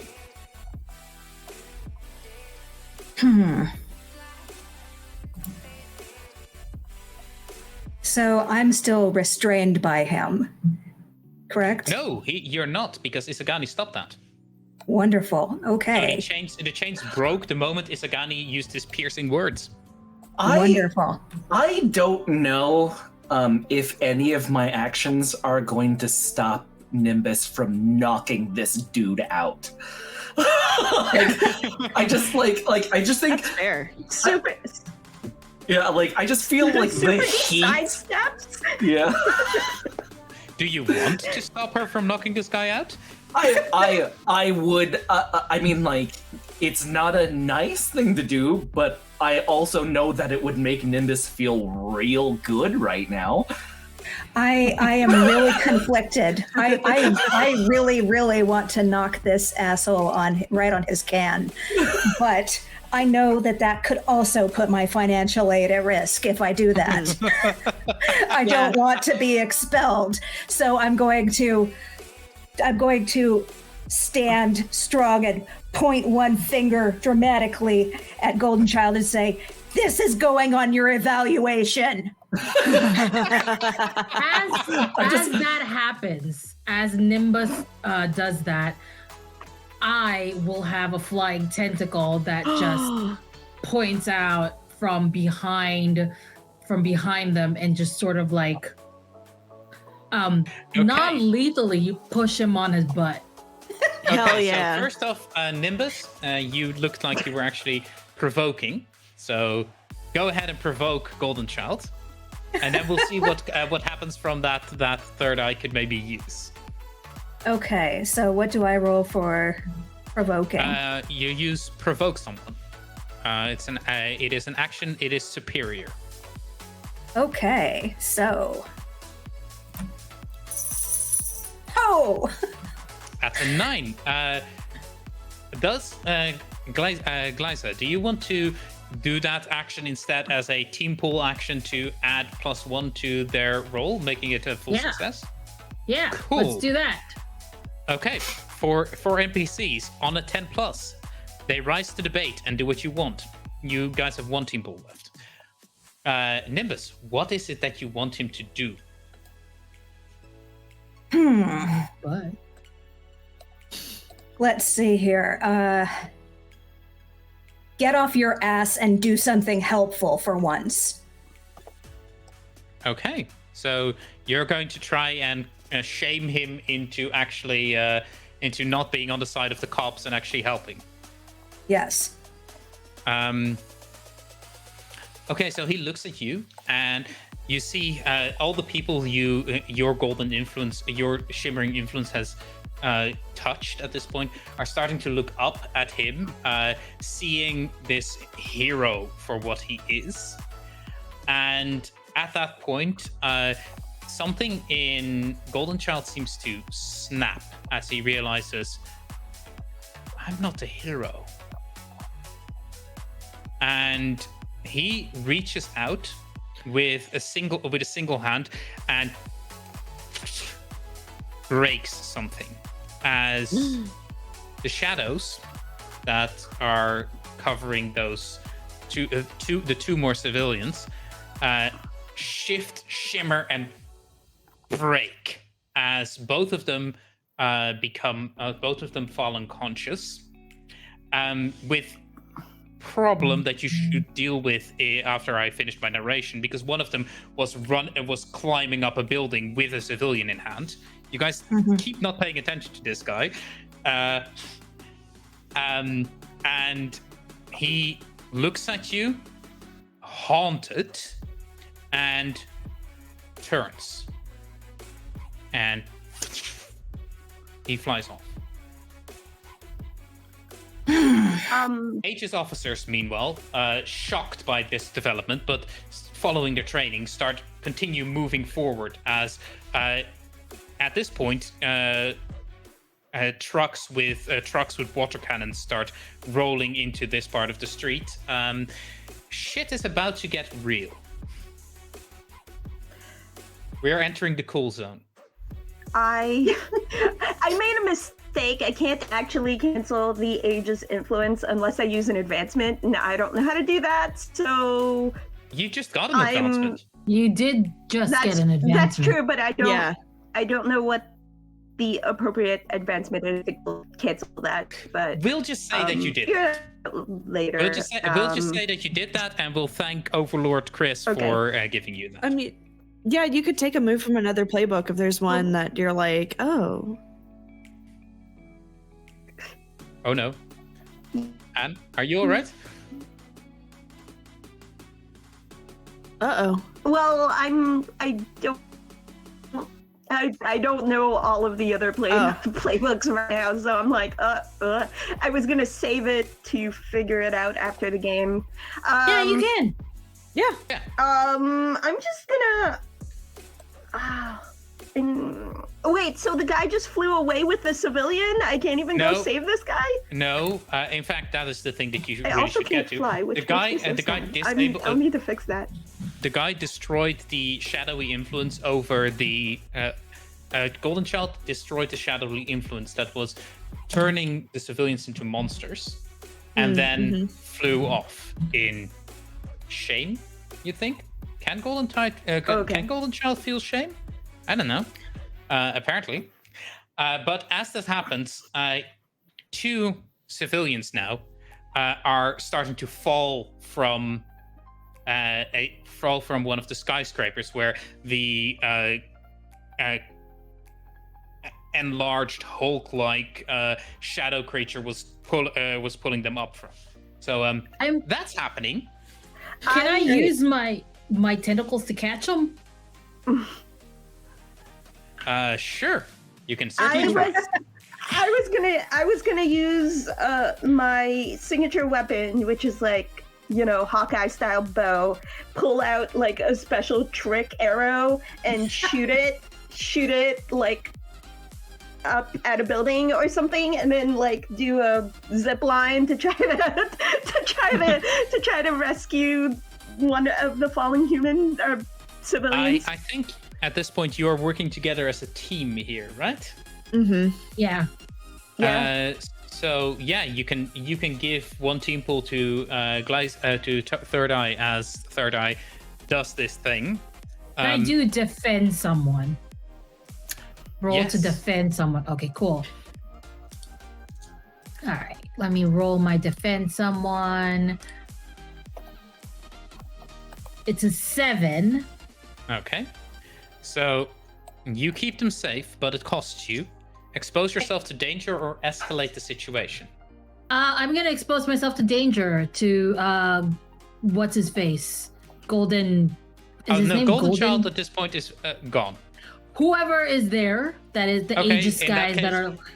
Oh, I know exactly what is about to happen. Glyza, Third Eye reaches out, pulls away all of the remaining tentacles, and shoots them up as a single trick arrow flies up behind it, piercing into the wall, pulling a rope taut that the tentacles start grabbing the civilians and pulling them down. Right. Yes. But as you do this, you are now unprotected. All of the shadows are gone. And when this happens, 2 of the cannons on top of the trucks, not water cannons, but some kind of stun blasters, blast forward these waves of these rings of sonic energy, and they catch you right in the middle of them. And I would like you to take a powerful blow for me. Okie dokie. That sounds fun. Take a powerful blow. Just roll that. Yes, plus your conditions, because I think you Angry. have one condition marked. Yeah, so just have So it angry. should be 2d6 plus 1. and you don't want to roll high on this one. Yeah, roll as low as you can. Well, Dang it it. didn't work. Dang it. So, Oh no. I Okay, so took a actually, very it's powerful blow. actually, and you didn't do that quite right, because it's actually plus 1, so that is over a 10. So I just choose rolled. one. Take a powerful blow, I guess. Yeah, Okay. but you said added your anger to it rather than adding the amount of conditions you have. My so bad. It's actually So it's over just 10. 1. Okay. Yeah, so it's over 10. So you must do one of these: remove yourself from the situation, flee, pass out, etc. Lose control of yourself or your powers in a terrible way. Or take 2 options from the 7 to 9 list, lashing out verbally, giving ground, or storming past the pain. I am gonna be messy. I figured you were. We're gonna choose lose control, and instead of me losing control, Dad Thulu makes an appearance Oh. because their child gets hurt. Okay. I would like you to take control of that Thulu. What does he do? That Thulu appears. But it has to be messy. It will. It will be messy. Dad Thulu takes over Irene, and you can see Irene's eyes turn black, and their hair just become like multiple tentacles, and their mouth becomes an octopus mouth, and you can hear, "Nobody touches my daughter!" And everybody experiences just this unraveling of themselves. Speaking of, everyone take a powerful blow. Sorry. Fuck. No, you're good. That's fair. As tentacles start blasting out of the ground, hitting both of these cop cars just from underneath them, shooting them off into the sky, and for a few seconds you don't hear anything, and then you hear this loud crashing boom as they land far away. A wave of tentacles just sweeps out most of the Aegis officers, and the tentacles start turning onto the crowd at this point, who are looking terrified and are starting to break free from Nimbus' spell. What I'm going to do is I pulled for my advance, I pulled a move from the Legacy playbook. I'm going to never give up, never surrender. I'm going to be rolling the same exact thing because since I'm a Legacy, I have that move also. Yes. Okay. That is for taking the powerful blow, right? Yep. Yes. Yeah, so when you take a powerful blow from someone with far greater power than you, use this move instead of the basic move. Okay. Oh, wow. So Nimbus, you're all right. Gabby, Super G is all right. And Saturnalia is not all right. Yeah, Isagani, you are all right. Amber. I'm gonna struggle past the pain and mark two conditions here. Which I'm conditions gonna- are you marking, and how does that manifest? I'm marking guilty, and I'm marking hopeless because Saturnalia this entire time has just been doing what she can has just been providing aid in the form of being an extra hand, being letting talking to people, using, but the echoes of what Isagani said earlier is ringing in her head. You're a hero. And so she's feeling guilty and realizing she could be doing more to be a hero. And shadows reach into your mind going, you call yourself a protector. You couldn't even protect my daughter. You pathetic little worm. My dad is a dick sometimes. I apologize. It's okay. Okay. So, however, at this point, in this explosion of other things happening, this does clear out all the Aegis officers. The crowd is looking and beginning to absolutely panic, but it looks like they're panicking in a way that they're going to be running away from you. What does everyone do? So the way I picture this is tentacles happen, right? And Super G is just using her supernatural strength to duck and weave and get out of the way. Third Eye doesn't mean it. Okay, this is not Third Eye's doing, and she's just Thulu. I feel like Super G's heard about Dad Thulu, but has never actually experienced Dad Thulu before, and it's just oh, get out of here. Dad Thulu is an experience. Do not perceive me. You all, by the way, at this point, see Saturnalia on the ground, head in her hands, as despair is being pushed on her. I think she actually phases up. Okay, sorry. Hello? Amber first, and I then was gonna say, what can Anne wants to I? attempt. This is probably going to turn out really awful. Okay. I was going to attempt to comfort Saturnalia. Like, I'm just going to go, like, duck, weave past the tentacles and be like, oh, teammate, wait, that's not good. Saturnalia was face that's what I wanna underground. attempt. She was gonna retreat back. Oh, underground. I thought she Okay, she was just on the ground. If it's Okay. underground, then I'm kind of can't do Okay, that. so here's how I'm going to describe it, because I like this moment too much. Saturnalia, you want to sink into the ground. You just don't want to be here. So you're starting to sink. She gets Super a real G? sinking feeling. Super G, you see this happening and start rushing towards her, as I would like you to support her. And This is depending going on to what turn you out roll, real well. depending on what you roll, this is either going to turn out real well or real terrible.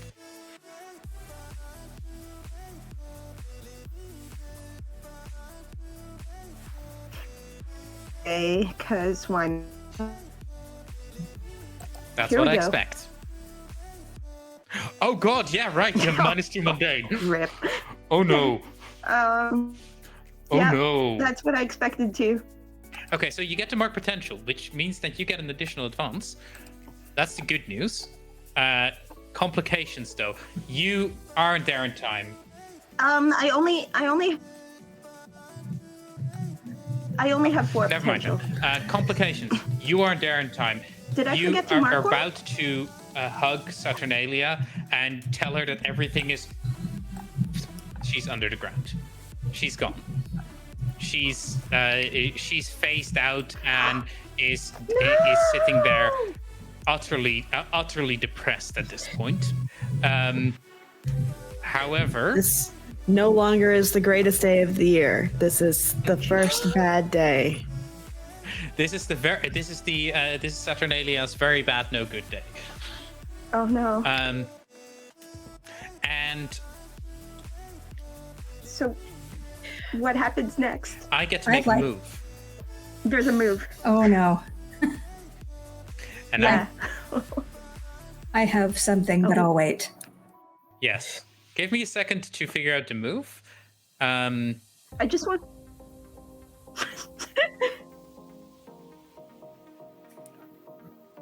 Tab's like, how do I make this hurt?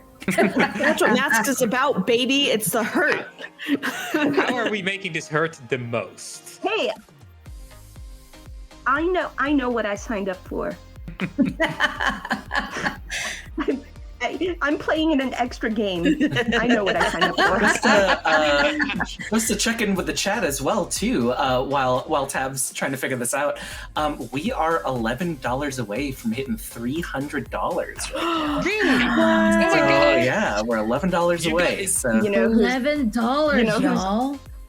you know who's awesome? Chat's awesome. chat is awesome. So yeah, as Saturnalia sinks beneath the surface, her no good, very bad day with Datulu isn't quite over yet. As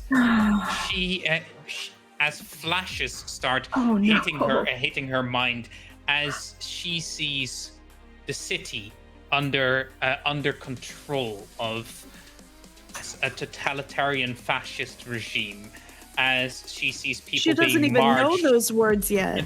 as she She's sees 15. as she sees Aegis officers marching down the streets, protests being squished by multiple heroes, all no longer in the uniforms of those heroes, but all in this black and red governmental uniform. The villains are no longer the villains are no longer trying to defeat anyone or trying to steal. The villains are the people who are the heroes who don't do anything with this regime. And above it all sits a single woman in control, and finally finally keeping everyone safe. And then Dathulu disappears. As third eye, you feel yourself slump down as the energy of your father leaves you, and you are now yourself again. Saturnalia, the thing on the overbearing pressure on your mind falters, but those few images are completely burned into the back of your mind.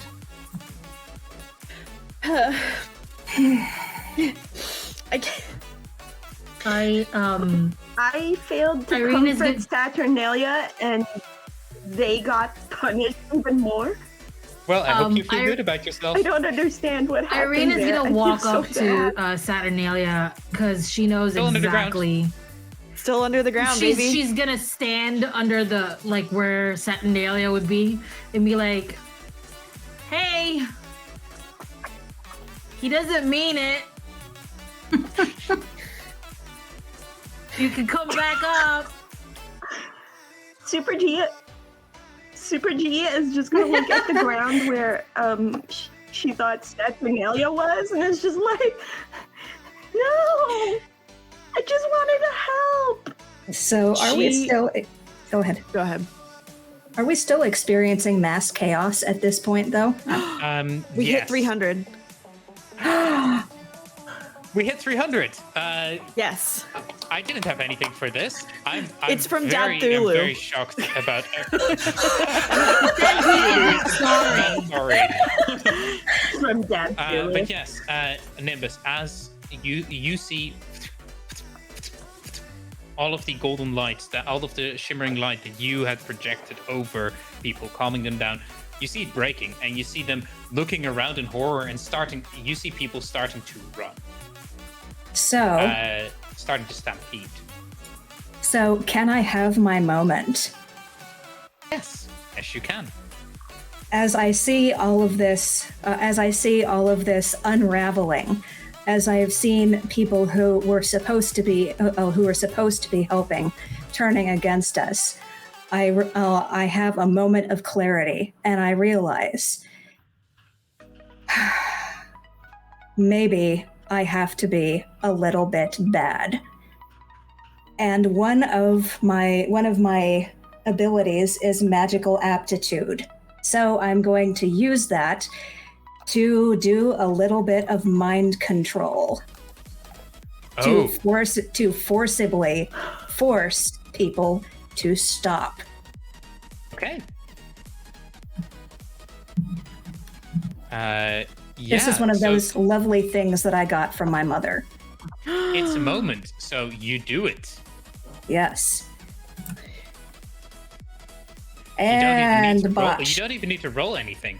It's your moment. You take control of the narrative. So as you reach out, you see this yellow shimmer go over people's eyes for a second, and then their eyes go normal, but there's this single yellow ring around their irises as they all just stand still at attention, and as one go, "Everything is okay. We should not be worried about anything." And I'm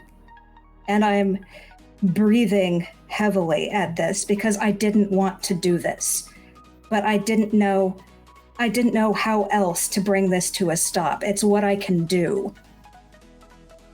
Okay. What does everyone else do in this situation? As everyone seems to go calm, then as one say that phrase, and then they slowly start walking, just walking away from this place, walking to safety. I'm going to look at Nimbus, and I'm going to say, I really don't like choices being taken away from people. Are you have influence over Nimbus, right? I do. Are you trying to provoke them, or are you using your influence over them to shift their labels? I don't know if I'm doing anything to to mess with them. It's mostly just a statement. Yes, but does yeah. is this It a does statement that hurts them? Okay. What was the choice again? Shift their labels or provoke Yeah, them? or provoke them. In which case, that would probably be like provoke to drop whatever mind control they're doing. I am going to shift their labels. Okay. Ooh. What shift are you doing?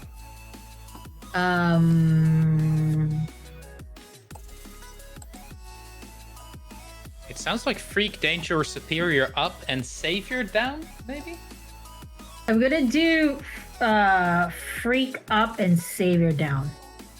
All right. Do you resist, Shelby? I'm hurt, and yes, I'm going to resist because yes, I know where Third Eye is coming from, but I didn't feel like I had a choice. This was going out of control so quickly. Awesome. Go ahead and roll your 2d6. Let's see what happens. All right. Yeah.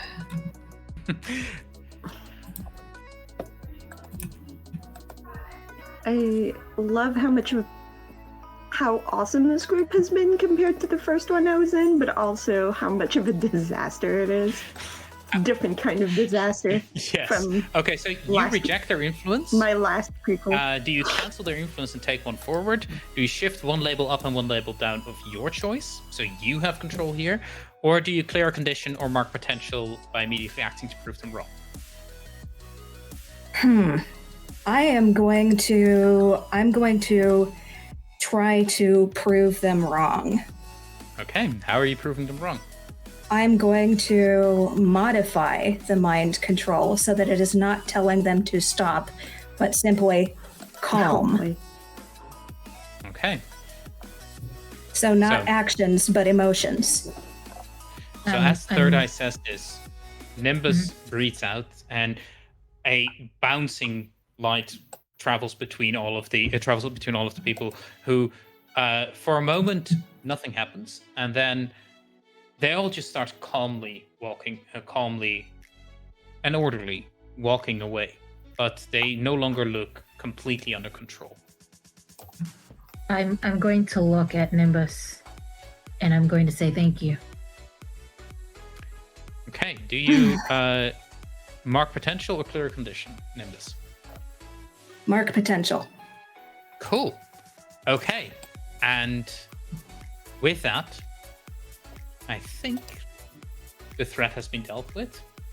A darkness has been revealed. I think we're at the end of our session. As we move, we page forward to our next time page, and we see a group of heroes all acting in concert in a flying V formation behind Professor Penumbra, raining whatever powers they have down on a crowd of protesters that is absolutely disorganized at this point. Officers starting to move forward, and we see three different panels with each of the three hero teams.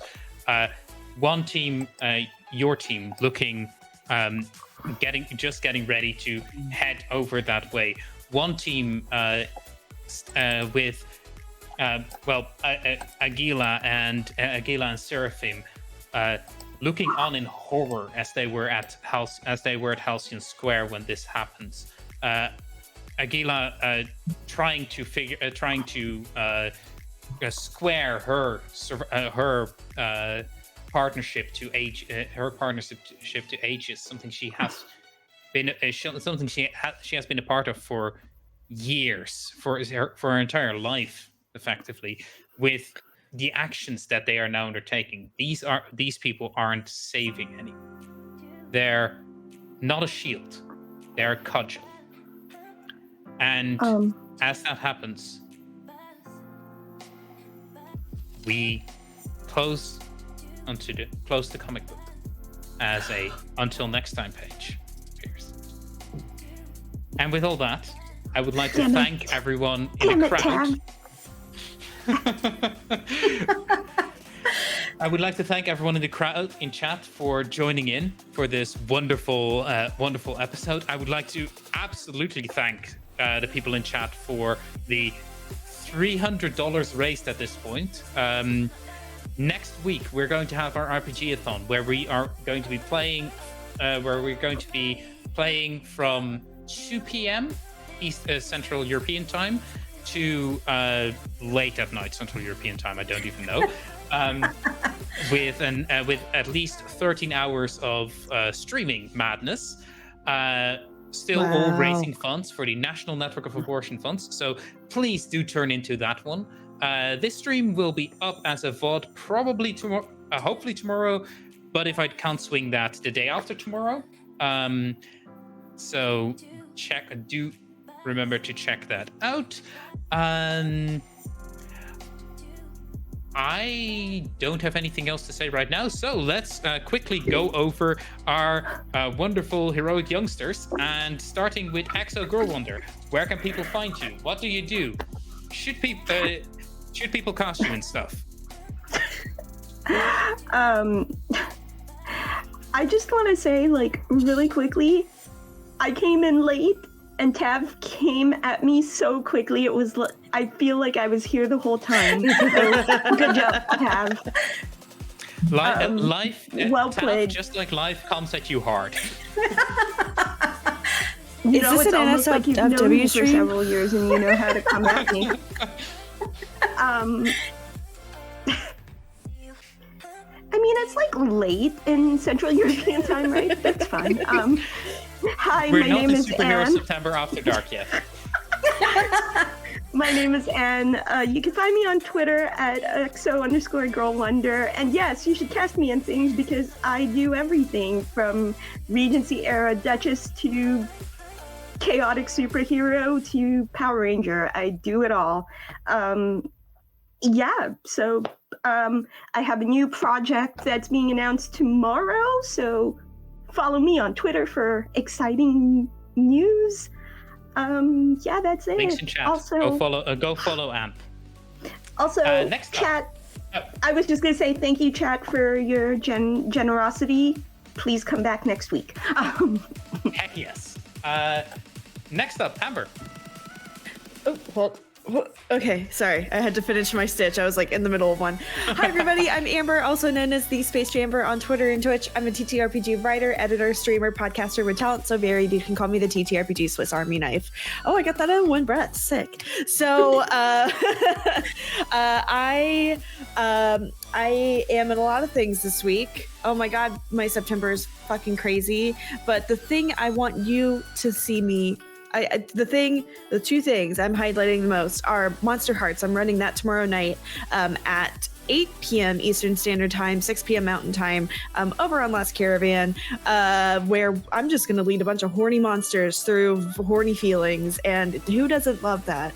But then I am also, we're also starting a Call of Cthulhu miniseries over on Going Critical, RPG run by Joe, Scary Dog Friend, and we're dealing with some family trauma, baby. So that's going to be some good content there. That's going to be at 8 p.m. Eastern on Friday at Going Critical as well. Oh, wait. A third Did I thing. get the shout Sorry. out right? Huh? Did I get the shout out right in chat? Yes. Awesome. I think so. And then finally, on Saturday at 3 p.m. Eastern is the finale for Glitter Hearts. It's the first actual play series that I've run. I've run a lot of one-shots online. I've never run a series online. So we're doing the finale of Glitter Hearts on Saturday. I'm going to bring out the Glitter Hearts mecha rules so we can have a big mech fight. And it's going to be great. So thank you, Tab, for running this. Can't wait for part 2 next week. We'll see if Saturnalia is still sad. She'll be Saturnalia right now. I was going to make the joke. Isagani, JPG, where can people find you? Hi. Oh, Tav, once again, thank you so much for having me on, by the way. I really do appreciate it. Once again, I'm JPG. I am a pop culture educator and consultant. You can find all of my work. We just linked my Twitter, so that's going to be at SpeakerJPG. There's going to be a link tree in there to find absolutely all of my work in the ttrpg space. And yeah, gosh, I hope that you would cast me for stuff. He's fun. Cast JPG for stuff. Also, and next up, Glyza. Hey, I'm Glyza. I go by they, them. I am a person of many hats. I'm a podcast host. I'm a writer. I'm a variety streamer. I'm a talk show host of a show called Trial Run. I am everywhere. And if you want to find me, do all the stuff, just go to bio.link/classical Glyza for my normal schedule. To see wherever you can find me, or just follow me on @ClassicalGlyza on the internet, everywhere on the socials, but especially on Twitter, because I do make all of my announcements there. I can be funny, I can be spicy, I can be sad, I can be everything you want me to be, baby. I did play Irene Delisai today, and I had such a great time voicing Dad Thulu. Dad Thulu is the best, and I hope to make Dad Thulu be here forever. And have, hi. Cast me and shit. Glyza, you cowards. Yes. Also, cast Dad Thulu and shit, because that's the best fun I've ever had. Please cast Dad Thulu in all of your things. And last but certainly not least, Shelby, where can people find you? What do you do? Hello, everyone. Shelby, aka Starlight Shelby on Twitter. Yes, I'm over on Chaotic Wonderful, where I'm currently part of our Wander Home miniseries that's wrapping up soon. Let's see here. Yes, I have been Nimbus. So if you enjoyed what you saw, the whole "I can't hear you, I'm the kid of a villain, so I'm going to do what I want, and hopefully it won't have bad consequences" energy, yes, please cast me in your stuff. I'm very versatile, and I may or may not have a wig for the occasion. Thank you so much for your generosity. And yeah, come back next week.